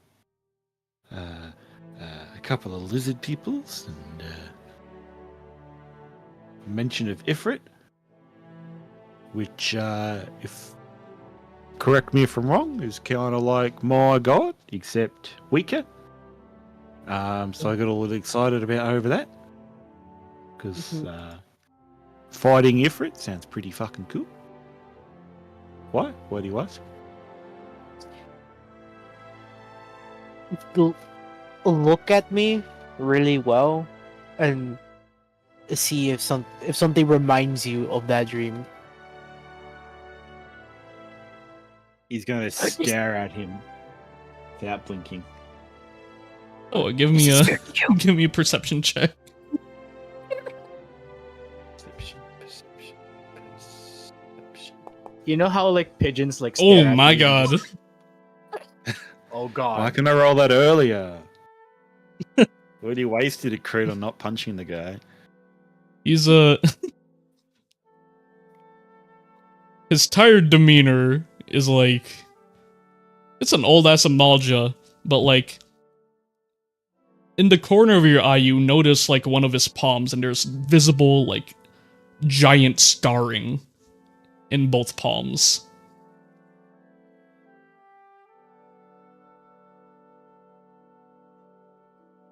Presumably from had to be You a got some pretty scar on your palms there, bro. had to be a pretty big object to leave something like that behind. Well, I'm pretty sure you're not that well equipped, so you must have done something to cause them scars on your palms, bro. Yeah. Yeah. It's what my mum always say. Keep your hands out, otherwise you'll grow feathers on them.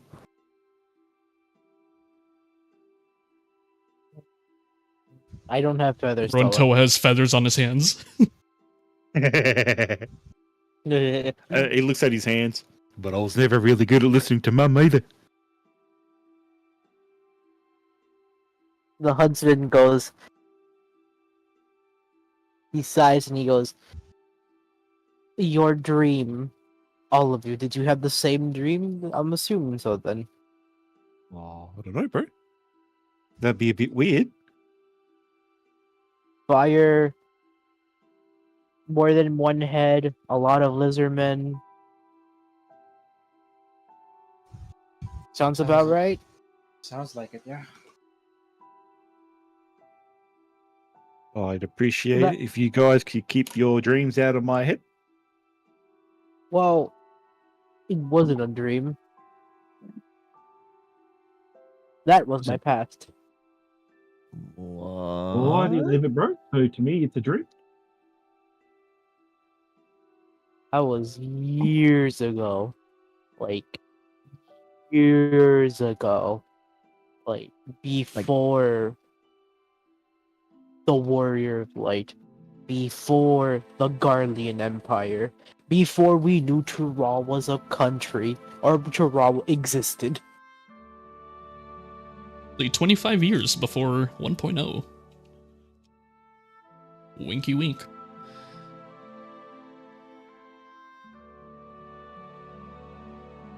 Well, that's pretty weird, bro. Because I got it was pretty vivid, which makes it a memory. Which is really weird because I didn't exist around then. I'd say I would agree with Toho with this. Oh dear God, Don't- are we all agreeing with the bird? This really is the end of days. Argus, wisdom saving throw. No, I'm kidding. Magrius is wide-eyed, but because they're immovable, you can't really tell. But for the first It goes time from ever, squinting to seeing the pupil, which disturbs for the you. first time ever, you can just see a little bit of their eye, and then it disappears again. The Let me see huntsman. let me see those baby blues. The huntsman puts his pinky on Tamagur's shoulder. At least we're not agreeing with that one. Oh God. The whole group just looks at the fucking surfer bird at the bar for a second. Yeah, man. Like, man, after the spar, it's gonna be really. It's gonna be great to have an equal for once. Y'all are so weak. I'm smaller than you. Yeah, like I said, weak. Whatever, man. And he's just chewing. He slips beef jerky underneath his mask, and it just like bobs up and down, like very slightly. And he goes, yeah, I would rather agree with this bird than the other bird.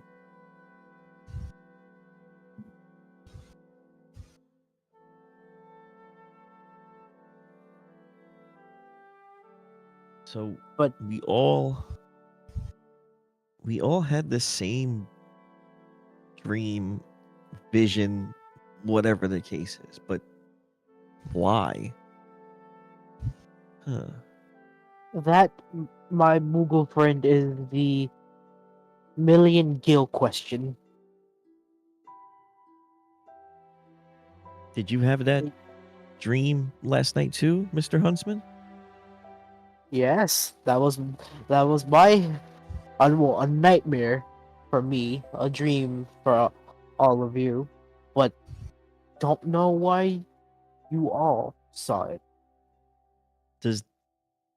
Does that nightmare happen for you often? Mm, A few times a month. And has anyone else ever seen it? Nope. The only people that day that know that what happened were those four marksmen. The four remaining marksmen after the fight with that fiend. The rest of you shouldn't even know it happened. Oh, No one else really knows. what happened to the fiend? It died. We killed it. Oh, that's a shame. Huntsman, is that the truth? I don't know. Is it? I'll either let I'll- you decide, or you could let the dice decide. Let's the dice decide. Why not? DM me heads or tails in Discord.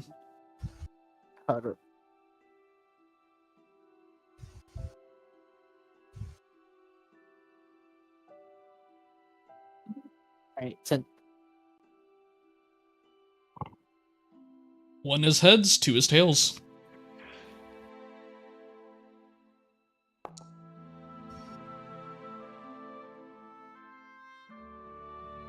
Here you go.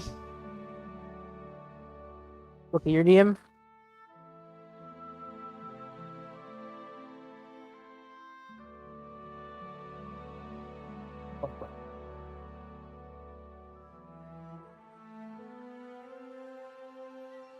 There you go.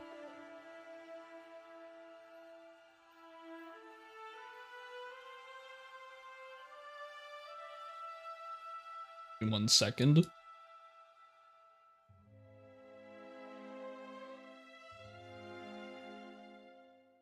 Inspiring.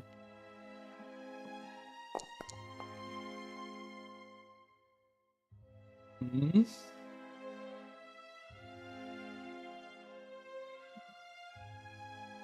Hmm.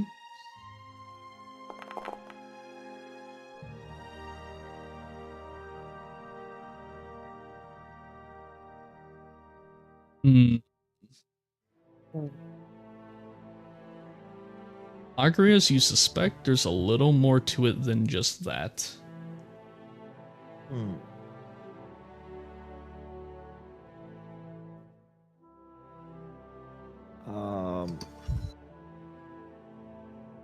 Magrius is gonna kind of nod, but just like ponder to themselves and kind of just stay quiet for the moment and just think while the rest of the group talks.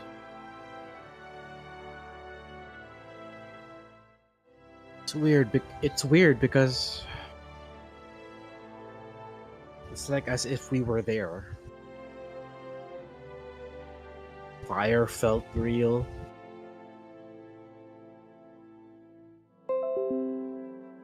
Like it's like I had your physique, Huntsman. And the tight grip, that feeling of you holding the shield felt real, oddly real. And I don't think this is like a technology thing, so I can't really pitch, or I can't. It's like this is way out of my league. Here, I agree with you, my flowery friend, because this has never happened to me in my 100 years of living. We haven't really had the dream that people seen of mine.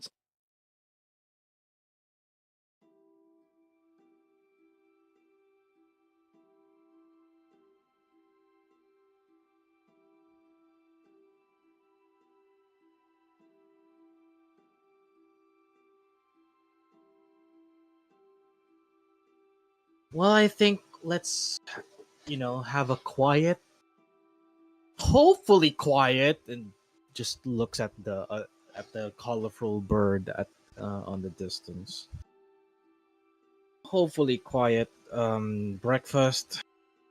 Let's just get our bearings up. Food, water, and I think we just need to like sit and think about it for now, because the answers are not apparent. Uh, and we don't, you know, don't have much explanation. But rest assured, I'll keep this in the back of my mind.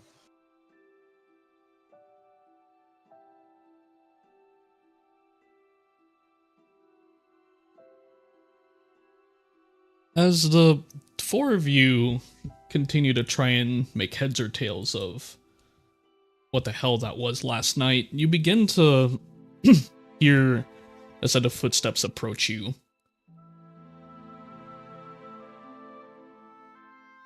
Seems as though Ashley Wright is approaching your table.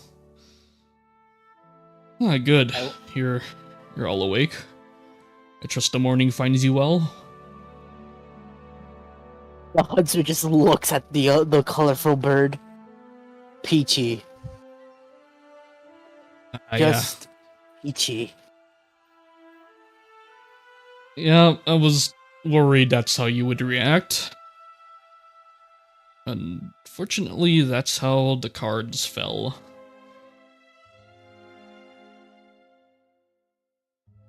So, but why?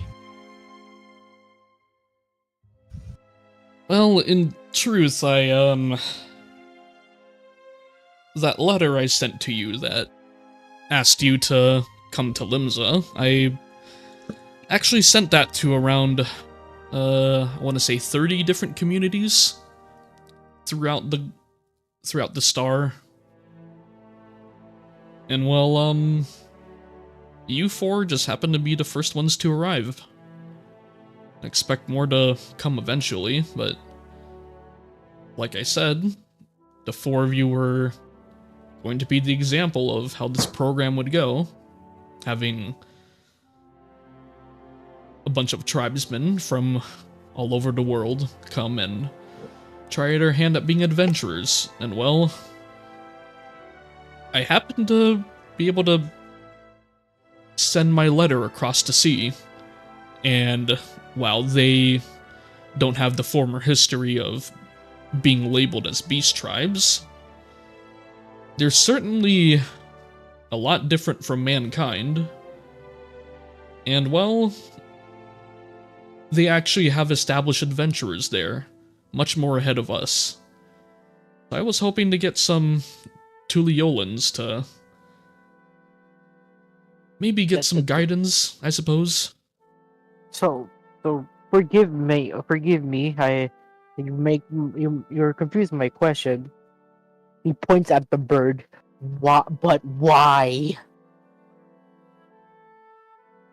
At the very colorful bird, Aponian toucan. You have a good question, but I give you a counter question.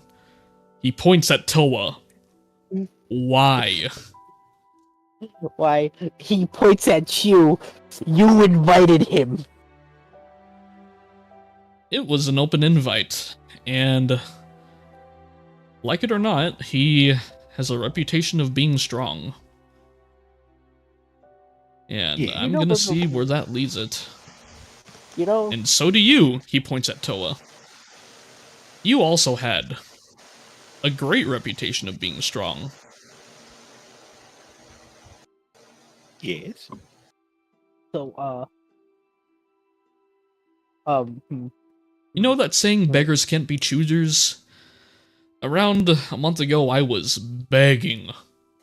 Have you seen how shitty Limsa has been lately?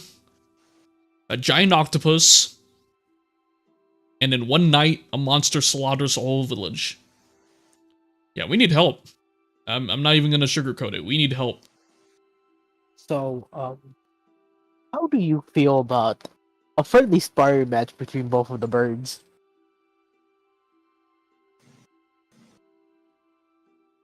I would be lying if that didn't sound interesting. Sorry, we're getting sidetracked here. Do you have information for us, Ashley?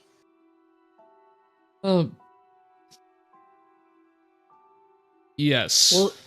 We'll send you the invite about like uh the fist fight between the two birds. I have 500 gil on Toa. But yes. Presumably your next assignment, and he turns his head towards the colorful bird and, like, squints his eyes. Their first assignment. So we're with them. Oh, different quests. Got a lot of ground to cover after all. And, you didn't notice it until now, but there's a stack of papers in his hand. There's quite a lot to choose from.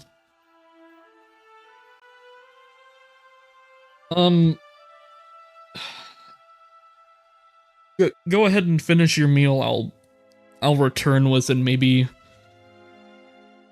let's say 10-15 minutes.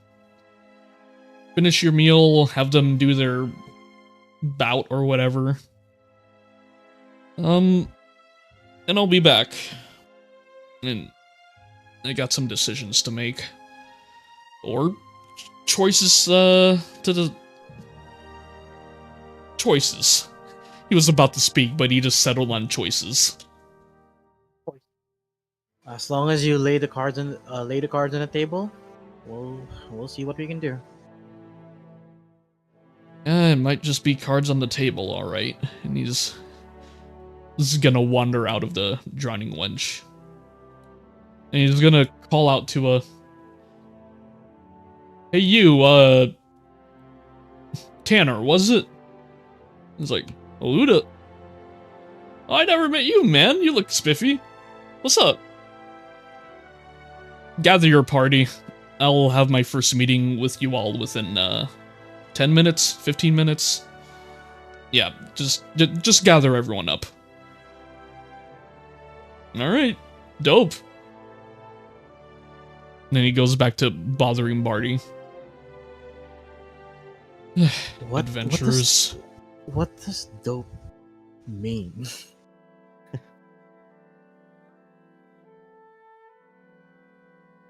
I strongly like refuse that to consider that he's talking even like in common at this point.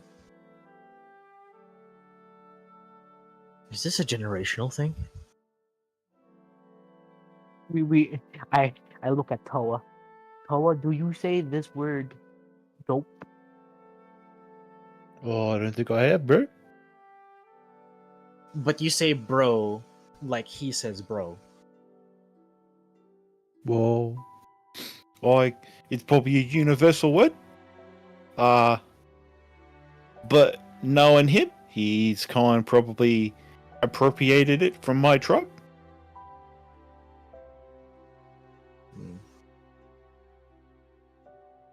I don't know the guy, but I'd rather have Toa than the other guy.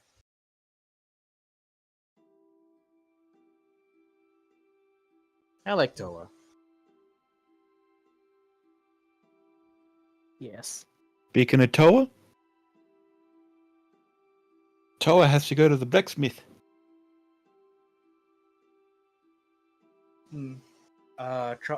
Troubles with your gear? Oh, that I was trying to cut up a Rajang, but oh no, not a Rajang. I was trying to cut up that angry horned ape thing from the other day, but for whatever reason, it's made out of a hard substance, and when I tried to cut his leg off, I got a bit of a crack in my sword. So, all right. Well, I believe the blacksmith's area is just across, like that way. It's there. You, right down the road. You won't miss it. I'm sure I'll be right. I am a bird after all. We have a brilliant sense of direction. Well, I heard that you don't get lost. Well, you can go wherever you want, but you always know the direction home. So I'll trust you on that. Gosh. I'll go and get my stuff fixed up. I'll see you guys in like 15 minutes. You hear through the wall, like, rapid pitter-pattering and, like, banging on, like, a door. Like, not in the door that leads to the hallway, but on, like, another door. And he's like, open this door at once! I need to use the facilities! And you just hear another voice say, Occupado! You know, I don't know who's worse. The bird, the other bird, or that talking fish. Pina just shrugs and then just starts at this point starts floating and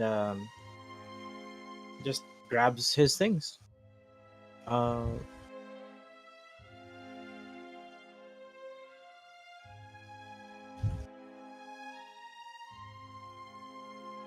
Right.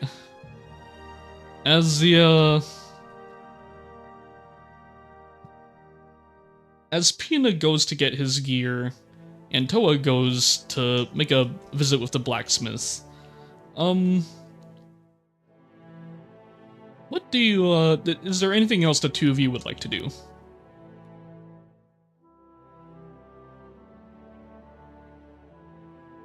Or are you just chilling until then? Let's go chill.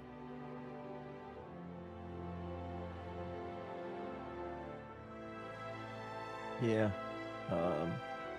Same. Very well. We will start with cutting to the blacksmith. A second. Doo doo doo.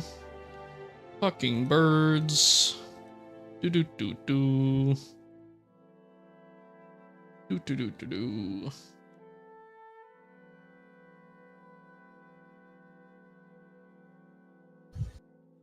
Guys, D&D Beyond.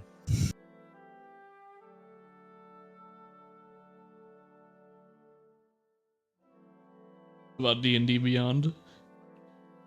Stop using D&D Beyond, just use Foundry. Exactly. Oh, wrong guy.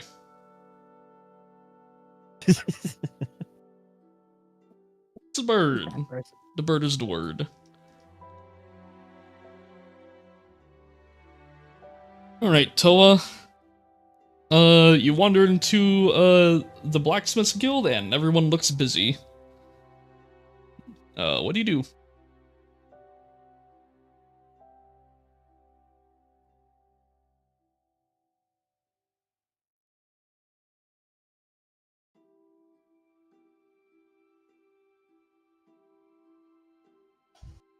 You're muted if you're talking. Whoops. I'm gonna walk to the receptionist and ask her for assistance. Oh, hi there.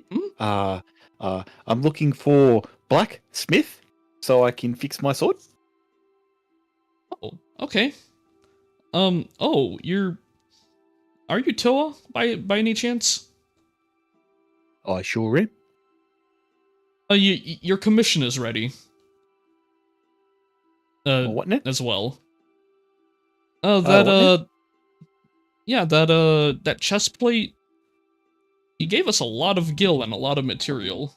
I hope you. Oh, if you say I did, I guess I did. Well, I guess your friends forked over a lot.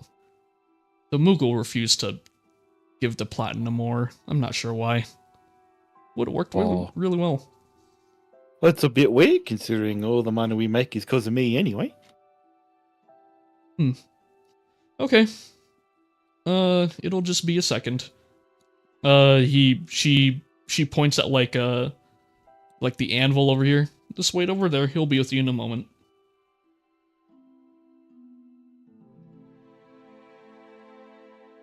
After 2 minutes pass by, a blacksmith approaches you. With a Toa-sized, breastplate, in his arms. He's like, alright, feller, here's, that armor your party commissioned. It's made out of parts from, that Bulette mommy that ya slain the other day. I remember that thing. It barely touched me. Yeah, well, now that you have this, it'll be touching you all the time, so, guess it got its payback, I suppose. You know what they say. The best revenge is to wear your enemy. Alright, I told there was, something about a weapon as well.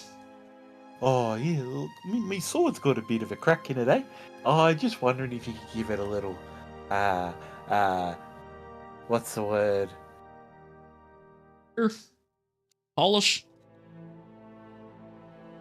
Want me to melt it down or something? What? I can't remember the word, but if you could fix it up for me, that'd be real nice. Oh, okay. Pull it out for me. Phrasing. King. Phrasing. Draw it.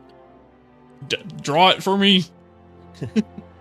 At least you asked for consent first. And shing. That comes the sword. It's like, alright, turn your head. Cough.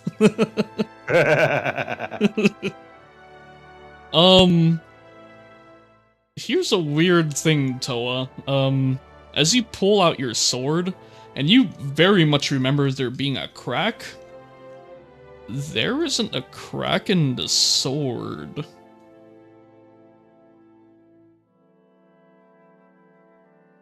Oh, that's weird. What's this supposed to be? Where's the damage? Well, I thought there was a crack in it earlier when I tried to cut up something for meat. Look, just to be safe, if you could give it a quick once over, just to make sure that it's all good. Yeah, I suppose. You know, here, let me set it down. He's gonna like take a once over. Well, what was this? What did we make this sword out of again? I remember one of my boys made this for you. Oh, I believe it was out of that small octopus problem we had a while back. His head was like tilted downwards, like looking down at the sword on the anvil. And as you say octopus, like his head like slowly tilts up and looks at you. The octopus problem. Yeah, it's a big one. It was the first thing the gang and I had to fight when we first got to here. You're on the boat. The one that's been terrorizing us for a month. Yeah, that's the one.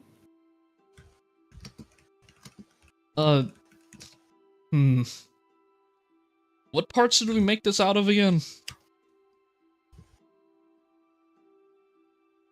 I'll be honest. I only remember The the octopus? teeth. Oh dear. Maybe an arm. I'm not quite sure, to be honest. Oh dear. Well, I've only heard rumors, but from you telling me there was a crack, and, this being made out of octopus teeth, or octomammoths, I suppose. Yeah, it's cursed. Self-regeneration. Oh, it doesn't really sound like a curse to me. Oh, well, okay, I'm only guessing, but I've only ever heard of cursed weaponry do stuff like this. Yeah, be careful with it. Okay. I heard, octopus teeth have an aspect of blood absorption.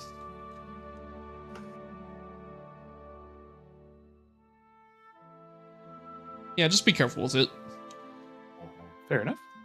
Or Or at least, at the very most, don't let it drink your blood. That might be that's problematic. alright. It'll be drinking someone else's blood later.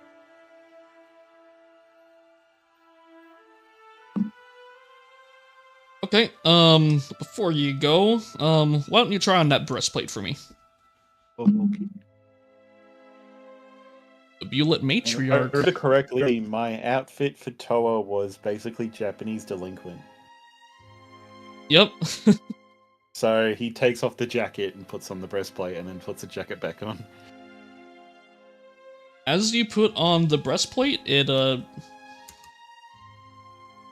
you might be thinking you're hallucinating, but, it seems to have shrunk and it's flush and fit with your form.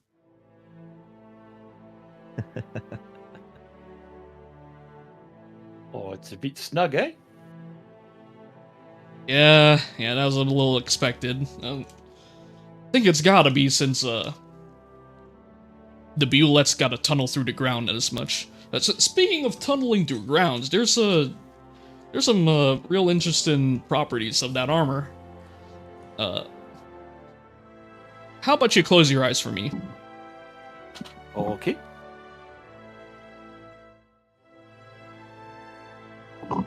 Right. Now, I'm gonna be moving around. And, with your eyes closed and him moving around, you begin to see... Well, you don't see, but with your feet touching the ground, you can somehow sense the exact distance from you and the position of him every time he takes a step relative to you. I'm Daredevil. You're pretty much experiencing like that scene in The Last Airbender when fucking Yeah, I figured with Toph. Where she's breaking out of like Yep. the middle thing, or when she's fighting the people in the thingy. Kind of both. Yeah. Now, Bullets have what's called a tremor sense, and it's what lets them dig through the ground and sense any potential prey. Now, you won't sense anything that's standing still. As you can see, you're only sensing me. But if you want to have a sense of any objects around you, go ahead and take a step forward.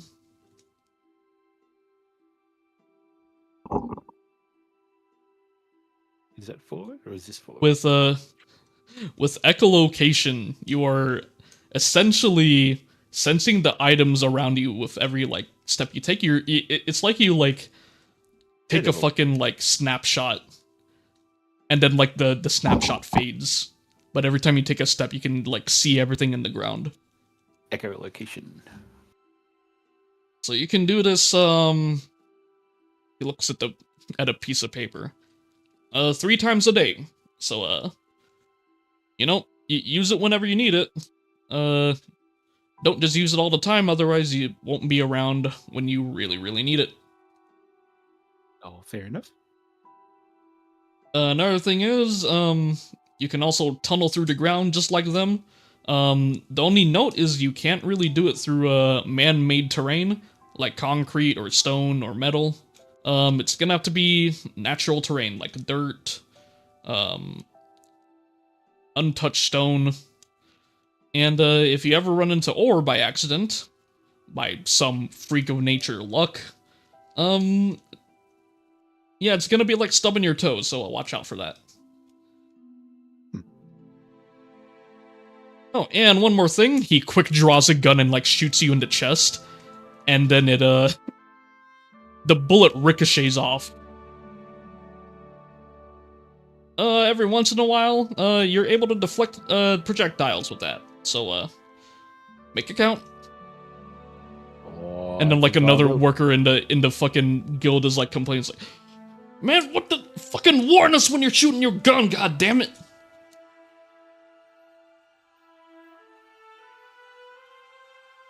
Righto, Mr. Blacksmith. I think we've got ourselves a pretty good chess piece. Because he thinks his name is Blacksmith. Oh no. He's like looking towards him. He's like looking at his skin color. He's like, yeah, all right.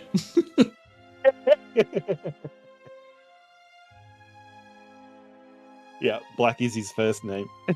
That's why he says it like that. God damn it. Alright, well, you ever need anything, give us a visit. If you have anything you need to identify, anything that's unknown, we'll take a look, see what we can do. Alrighty then. That sounds good to me. Conclude your business?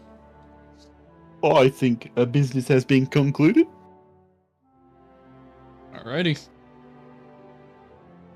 We will shift back to the Drowning Wench.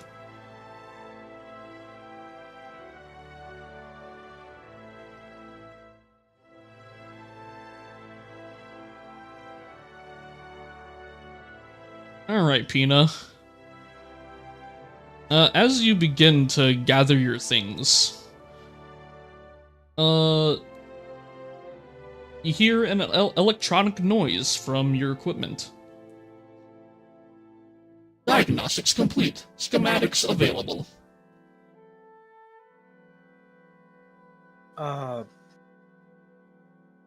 Pause that. Can you tell me what updated? Listing updates. just a bug that opened Pornhub.com. Okay, I'm kidding. Oh, Straight to only birds. I immediately heard the fucking the drum lick. Boom, boom. We have downloaded 3 schematics from the Ishgardian archives. Like the Holy See? No, from the...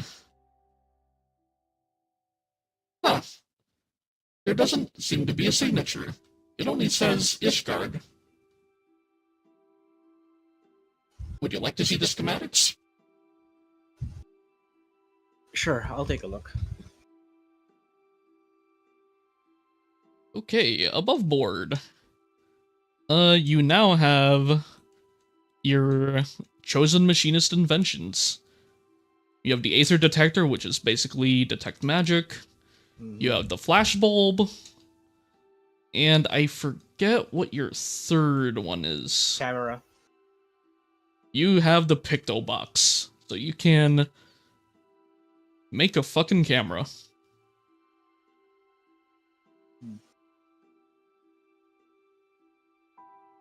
Is the To schematic assist with your inventions, we, Ada, will generate 3 light bulbs a day.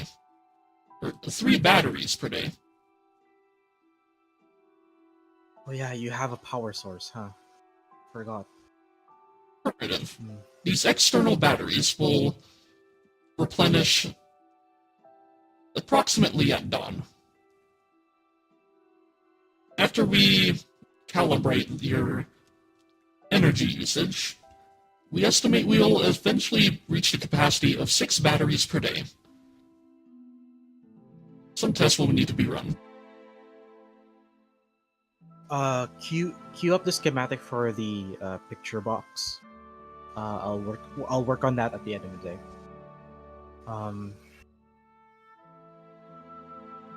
Doing schematic. Estimated job complete. And then you see a you see a blue light like scan up and down on the wall. And it essentially fast forward 3D prints an object. Like a time lapse And- fast forward. Like a time lapse fast forward within like around 10 seconds. A Picto Box is on the ground. Completed. What kind of Picto boxes? Is this like the old like boxy bulky stuff? So if you inspect it, it comes included with film and what appears to be an iris that lets light enter it so it can like burn into the film and like create the pictures. It does not appear to have any flash function, so if you attempt to take a picture in low light conditions, you won't really get a proper picture. Is it like those old timey like It is Kodak camera without a fucking like you know the little ones with like the little like the scroll wheel that you have to wind up before taking a picture? It's those, essentially that. the disposable ones? Yeah, the disposable ones, yeah. Bro, okay, cool. Only without flash. I'll fuck with this. I look at the camera amazed. Can you do the others? Can you do the other? Ada? Can you do the other 2 schematics as well? Attempting schematic. Cooldown in progress. 59 minutes and 22 seconds. Can I please queue up the flash bulb next? But do not manufacture until I say so. Doing up schematic. Would you like a notification when the next schematic's available to be created? Please notify me, but in a manner that it will be discreet especially that we're gonna be going. Setting notification to vibration. Is the whole fucking rifle gonna go on me?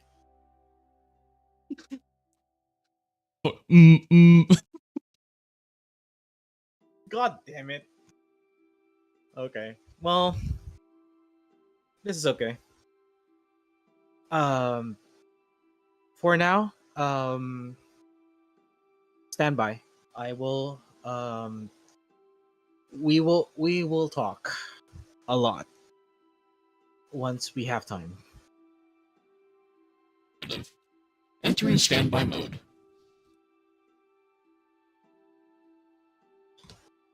Peanut takes a deep breath, holds it for like 5 seconds, and then just a big ass sigh of like, there's like a lot of emotions, there's like a lot of like thoughts running through his head right now, and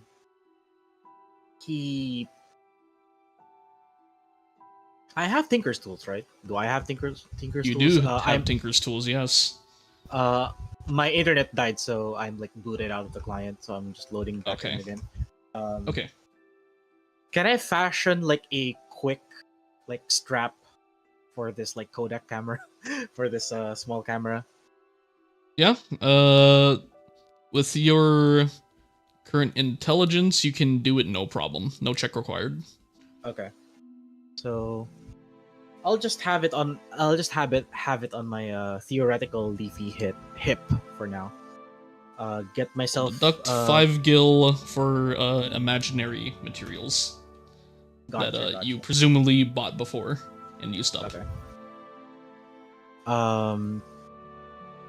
Okay, no problem. Get myself suited up. Quick weapons check, quick ammo check. Once everything's all good, head out. Go back to the tavern. Please move me for the meantime because I am still loading. Okay.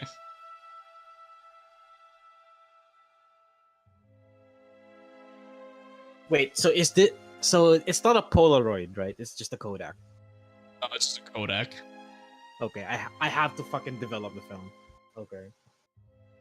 I mean, so it's 3D printed with some installed. Let me look up how many uses it gives you.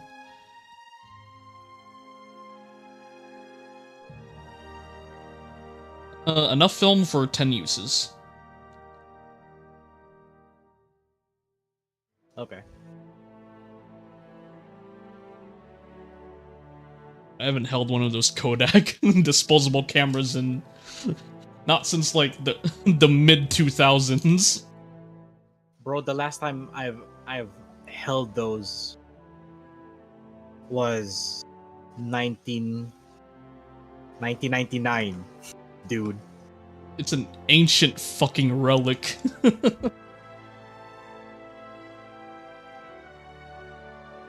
Alright, and around the same time, as Peanut enters from his room, Toa, you also return. Your little powwow. And apparently cursed weaponry.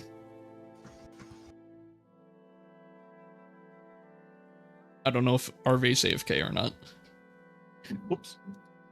What am I doing? You just got back. Oh, yeah.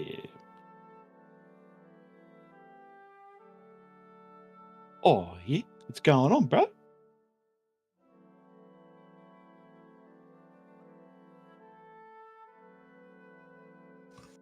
I assume that I'm there. Okay, yeah, I'm there. I'm back. Yeah. Thank you.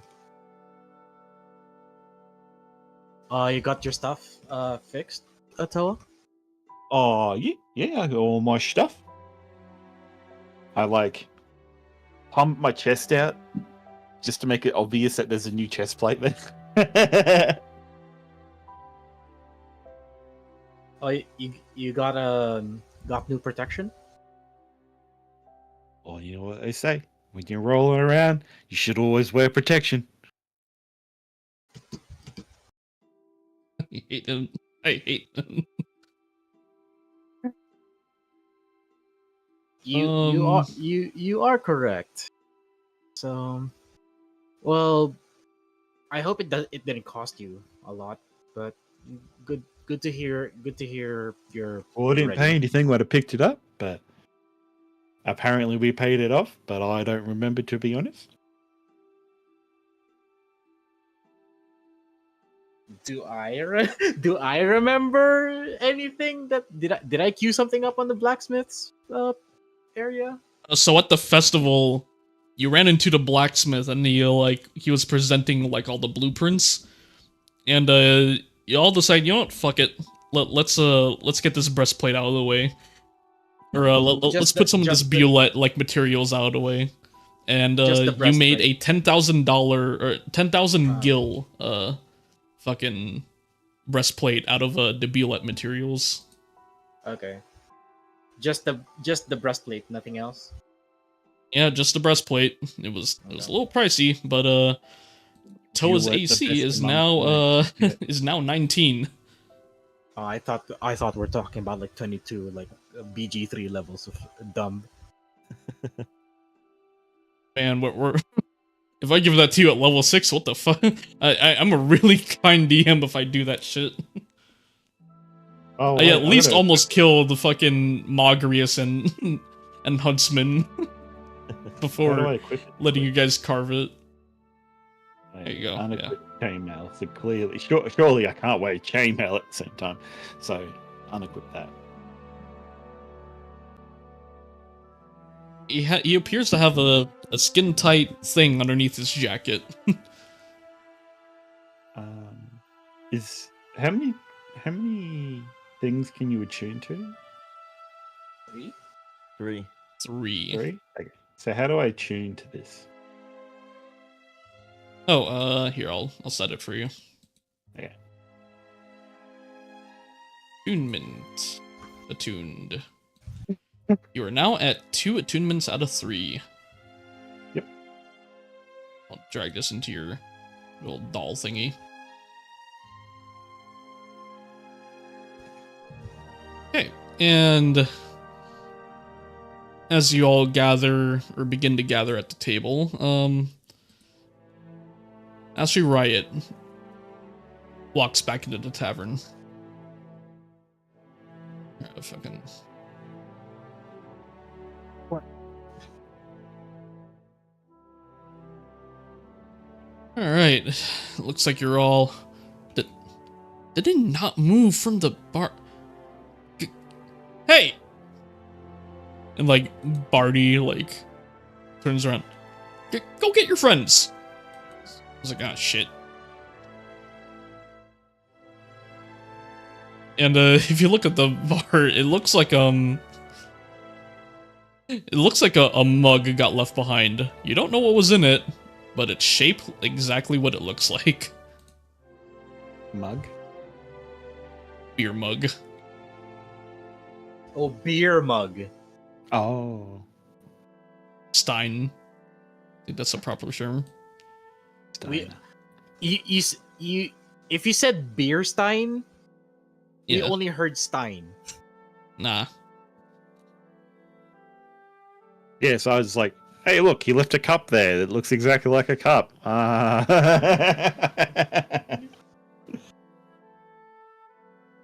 But yeah, I will just like, I will be observing the room for the meantime. Pina will be observing the room. Okay.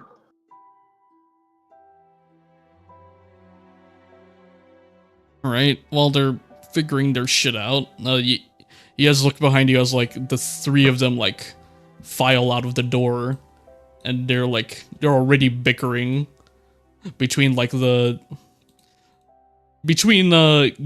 Gilbert constantly, complaining, Barty trying to break it up, and, like, Grailjaw, like, not fucking having it. They all, like, eventually, like, approach Tanner to, like, figure out, alright, what the fuck is going on? Ashley, in the meantime, just sighs, and he's like, "Okay, I'm gonna let them sort it out. Let's get a bigger table," and he's just gonna beckon to the circular one that he met you all at.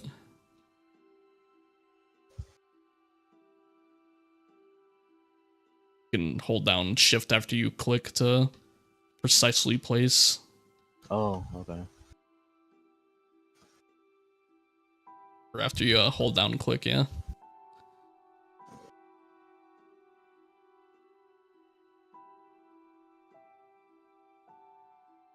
Okay. So they goodness, where do I even start? The quests that they gave me are a lot of perilous crap. I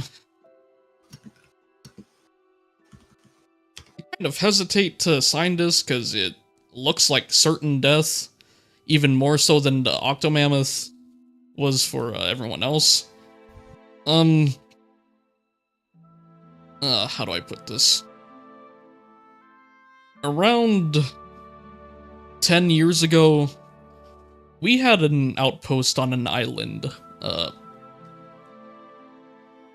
bit far west. Like, it was supposed to be an outpost where we built a lighthouse, and it would be a good waypoint in between Eorzea and the New World. Just like a good checkpoint if like any sailors get lost at sea and they just need to pull into port and restock. That was the intention, because there really isn't a whole lot out there in the ocean, unless you look really hard. But to put a long story short, the whole project went up in flames after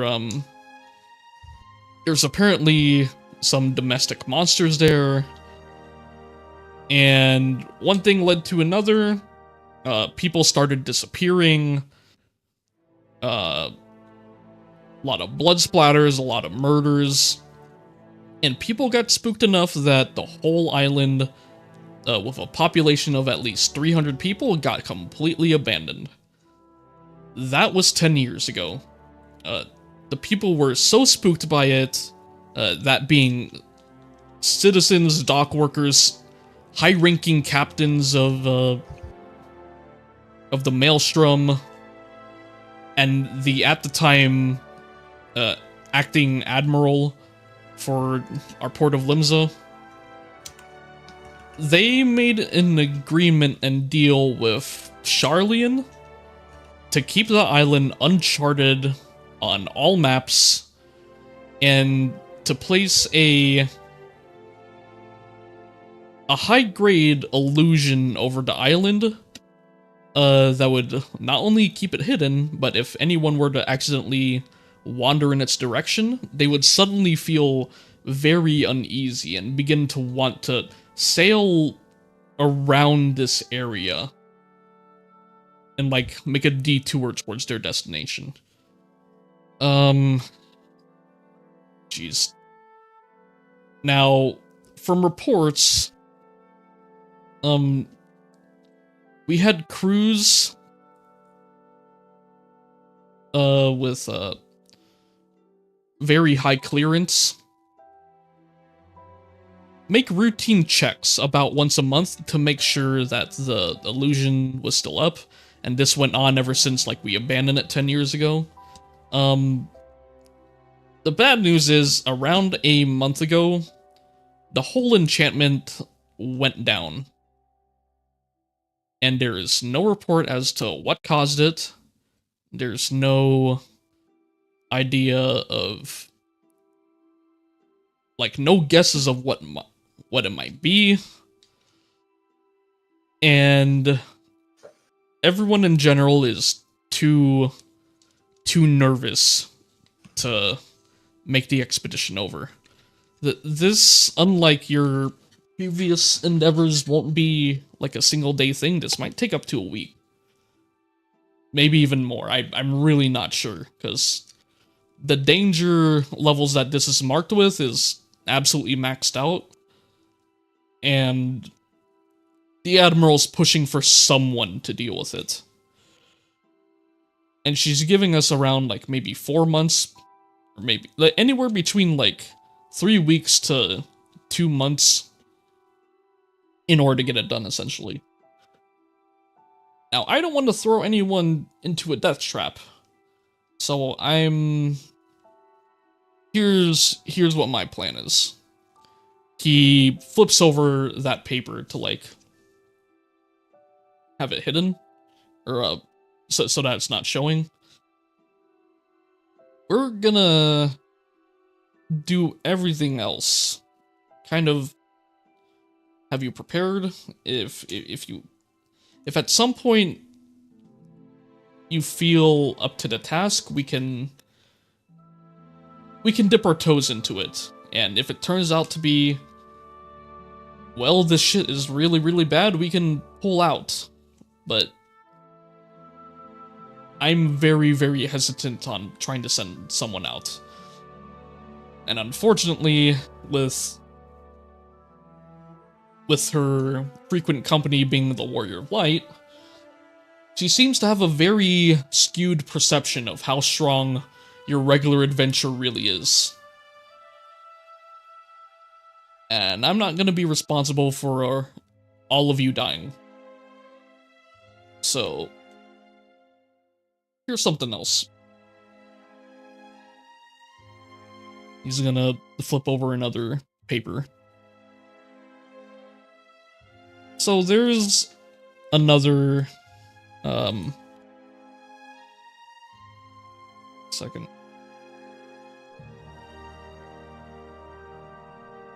There's a local village that currently has some endemic problems with the wildlife that we usually cull and keep from getting too overpopulated, but how do I put this? He kind of like looks at Toa and is like, now I don't like giving into stereotypes, but the common theme to recent days has been birds are evil. Or at least that's what the people around us are saying. Looks at Huntsman, looks at Magrius, looks at Pina, looks at the rest of Tanner's party. Birds are evil. But he like tosses this to like the middle of like the table. This picture was taken around maybe 5 days ago. This bird species that we usually keep at a controlled population. Yeah, that's an axe. That beak that bird has an axe as a beak. So the locals have fittingly named it the Axe Beak Executioner. You'd be able to make a nice little dagger out of that guy's head. Why a dagger? It's shaped like an... You know what, never mind. I know. There's a huntsman, brother. Right? We kill it, and then we attach its beak to your wrist.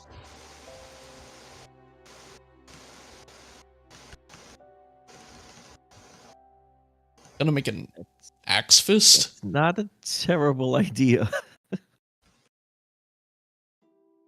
And then you'll do bludgeoning and slashing with your fist. Well,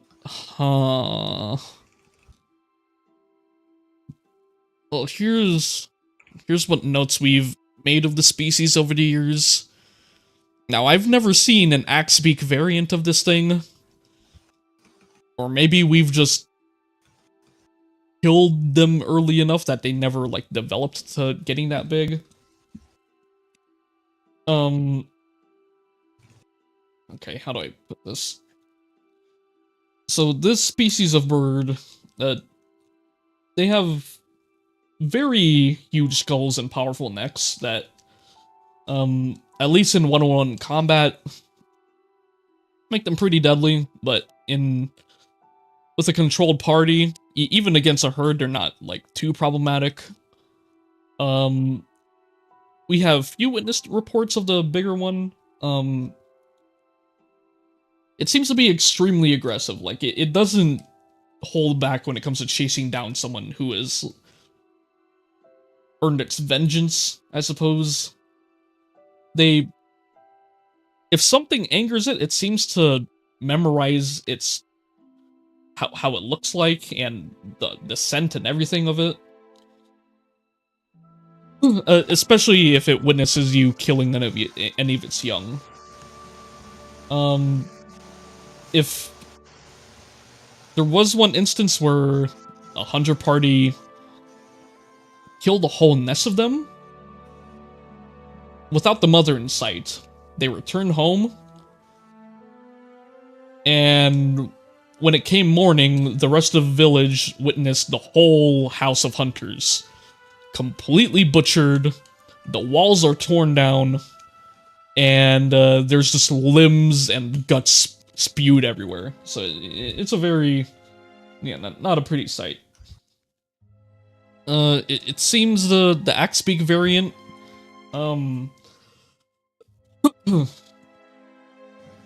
seems to command respect of its whole flock, and it seems to make marks on territory. It's specifically with trees. It seems to make a very specific diagonal slash in trees that it marks as its territory.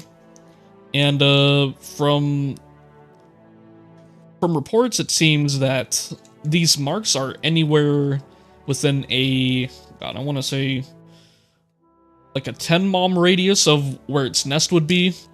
It seems to make tons of these, so it doesn't have just one nest. It lays eggs multiple times within a month. So it's really problematic. Oh goodness. It seems like the real danger comes from not knowing where the executioner is within its territory. So if you ever see any recent signs of it, keep track of that, because while this thing might not be very stealthy, if it ever gets the element of surprise on you, the damage is going to be really deadly.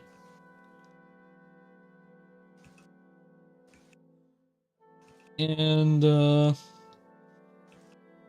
it's also pretty competitive, so if you're ever in an area that doesn't seem to have like other large predators that are usually on top of the food chain, yeah, it's probably its territory as well. So any questions about this thing? No, sir.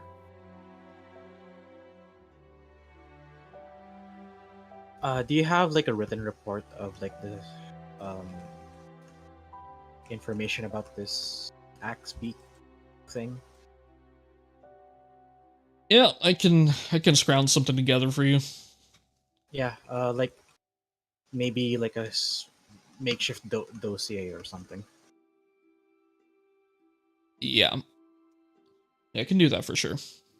There's also a couple of witnesses in the village you'll be visiting, so God, where the heck? Oh, it's the one across the water of Casa del Sol. Oh, actually, okay, that doesn't mean anything for people who aren't locals. It's way north. Don't worry about it.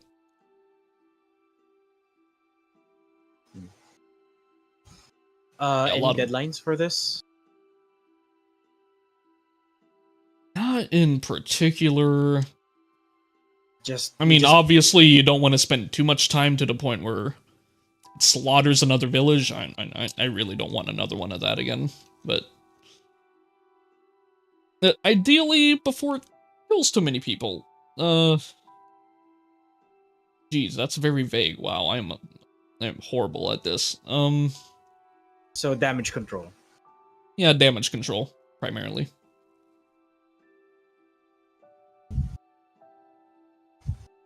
Any known magical weaknesses? A lot of people tried using fire on it. No known resistances. I can tell you the tested elements that, well, what little spells people out there can use. It hasn't shown particular resistance to fire and ice. I can tell you that much. Can bullets go through it? Spears did good damage against it.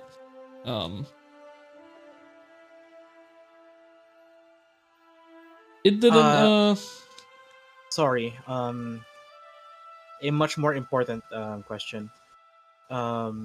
Is there like a fixed amount or a fixed amount reporting like how many axe beaks are there in like a flock, I guess?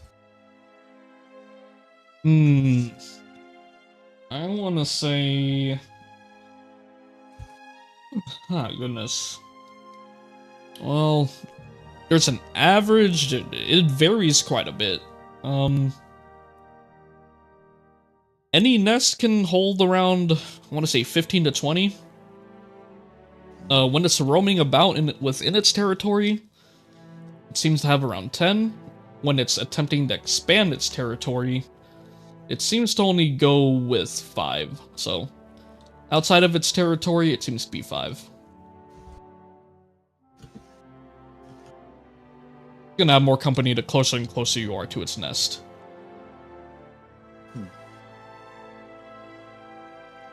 Okay. Well, besides the dossier, I don't have any particular questions. Magrius, any curiosities you may have?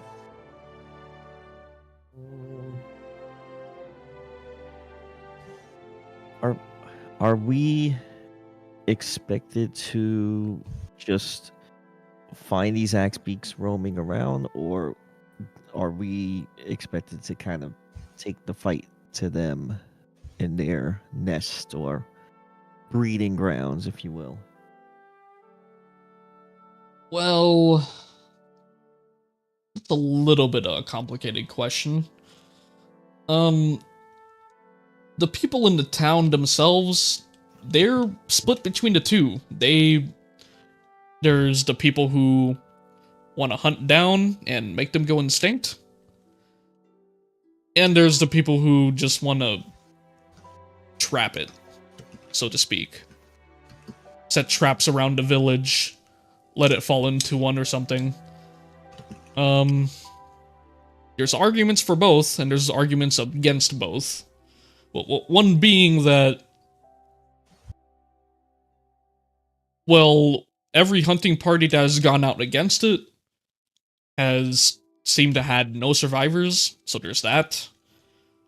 And every time it attacked the settlement, it has completely destroyed one building each and every time it made a visit.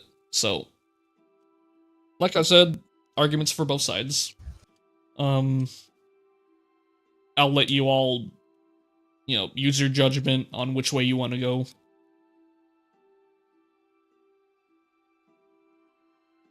I don't really have any recommendations. Whatever fits your team the best. Well, in that case, I do have an idea. If these things go out in search parties, if you will, of 5, we can find one of these flocks, take out 4 of them, see if we could get one of them to retreat, and then we could follow it back to find where they're coming from. And that's certainly a plan.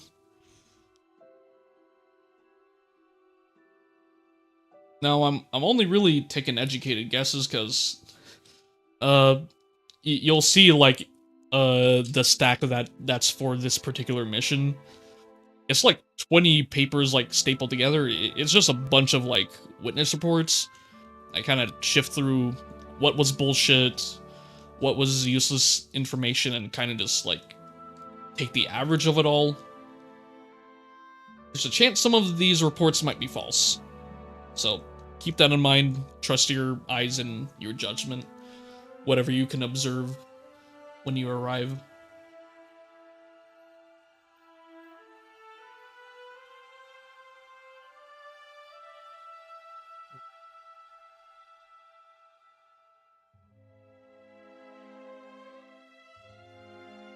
Oh, actually, I do have one odd question.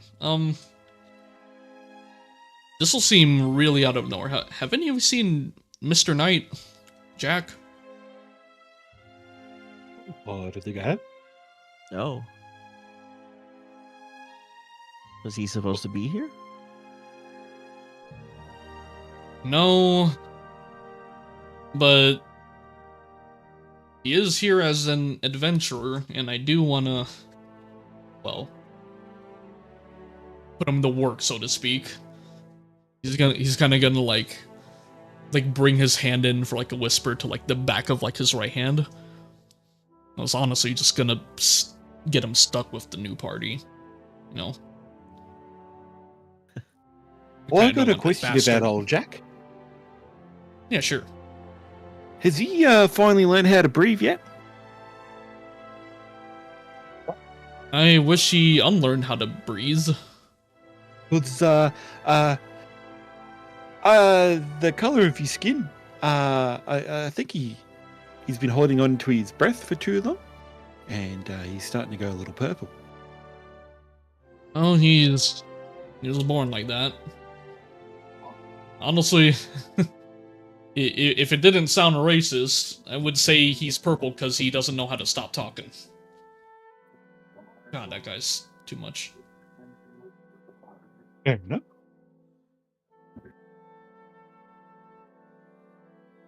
Alright, well, I guess I'm stuck searching for him. Don't you have it? Don't you have it on Link Pearl or something? Unfortunately, no. That even if he did, I imagine he doesn't pick up. He seems like that type of guy. Well, if we come across him, we'll contact you. Alright, well, I'll leave you all to it.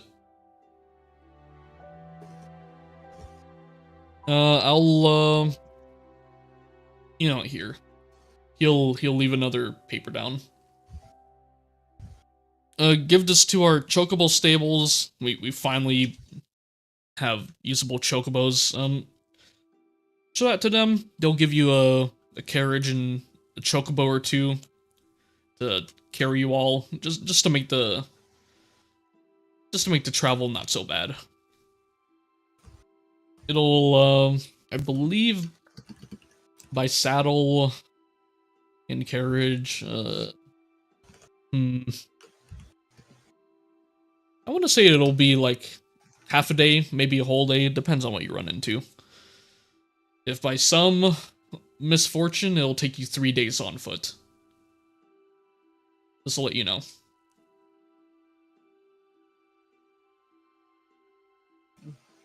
Well, looks like we're gonna be playing by ear then. Yeah, I hope one of you are friendly with steeds. I heard about some steeds. I'm only saying because I've heard from a friend about a chocobo incident from Gridania to Ul'dah, and they had they had a hell of a time. So I don't know if it's the season or something, but yeah, I hope one of you are friendly with birds. Well, steeds. Sorry. The other group sounds like a bunch of suckers. Yeah,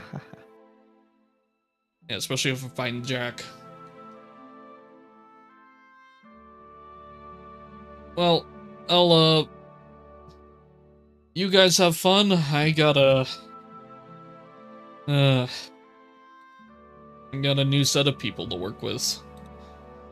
And he'll like, with his like still facing forward and like walking towards the group, he'll like wave with his back turned. Just make his way to the other party. So the fish can talk, right? And that's all you hear from from the other table. God damn it. God damn it. God damn it. What's on the table in front of me? What, the circular table? Yep. It's just a drawn portrait of the Axebeak. Staple of papers of like a bunch of random reports and what seems to be written in Eorzean Common instructions for a chocobo handler. There's no cups or anything, or a mug, or... Oh, on this one. Probably Okay. on the last one. What about to my left there? There is? Yeah. Okay, I want to reach over. I want to pick up a cup. And I want a basketball throw. Like I'm shooting a three-pointer.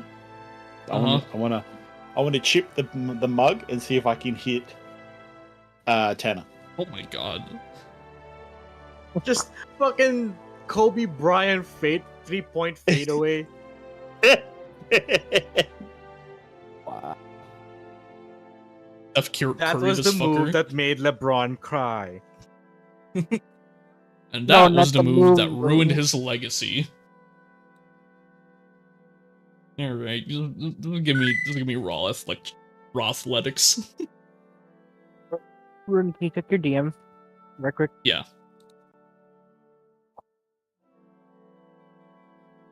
Roll for me. That's a no. 17. Gonna...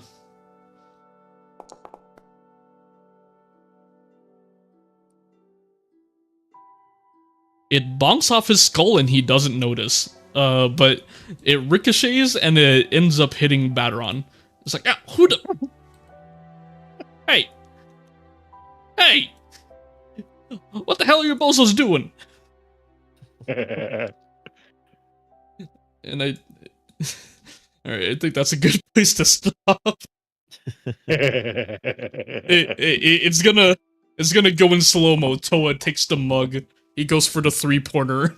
And like, as it fucking leaves his hand and is about to hit Tanner in the head, it does like the whole freeze frame where it turns into a painting. And then it goes to the fucking It's like that, credits. you know that movie? Jeez. So they're running on a beach. Chariots of Fire or something? Yeah. Yeah. Yeah, I'm just imagining like dun, dun, dun, dun, dun, dun, dun, dun, dun, dun, dun, dun, dun, dun. He throws the mug. Dun, dun, dun, dun, dun. And then as it hits him, have you ever hit someone on the head with an empty paper towel roll? The cardboard cylinder inside a paper towel? Sure. And you bonk someone on the head, it has that really satisfying bonk. That's what I'm imagining as it hits him in the head. Just donk. Just dinks him. It really is just the Looney Tunes. Donk! like a fucking coconuts. Yeah. Alright, Rex, you can go to bed. Rex ain't having it. But yeah, thanks for today. He woke up just to go back. Yeah, no to problem. I specifically woke him named up. my gun Ada because, two things. Zone of Enders and Ada Lovelace. Ooh, okay, that Ada. Ada. Mhm. But now you can be Leon. Ada. Yeah, Normie's on the side. Yeah, Ada Wong. Nah, man. Hideo Kojima. Oh no. Hey, would you bang your gun, bro? wouldn't bang your gun. You wouldn't download a car. Bow down, bagga, bagga, bow, bow. You wouldn't download music. Fucking, that fucking commercial. Yep. My God. I love the one from IT Crowd.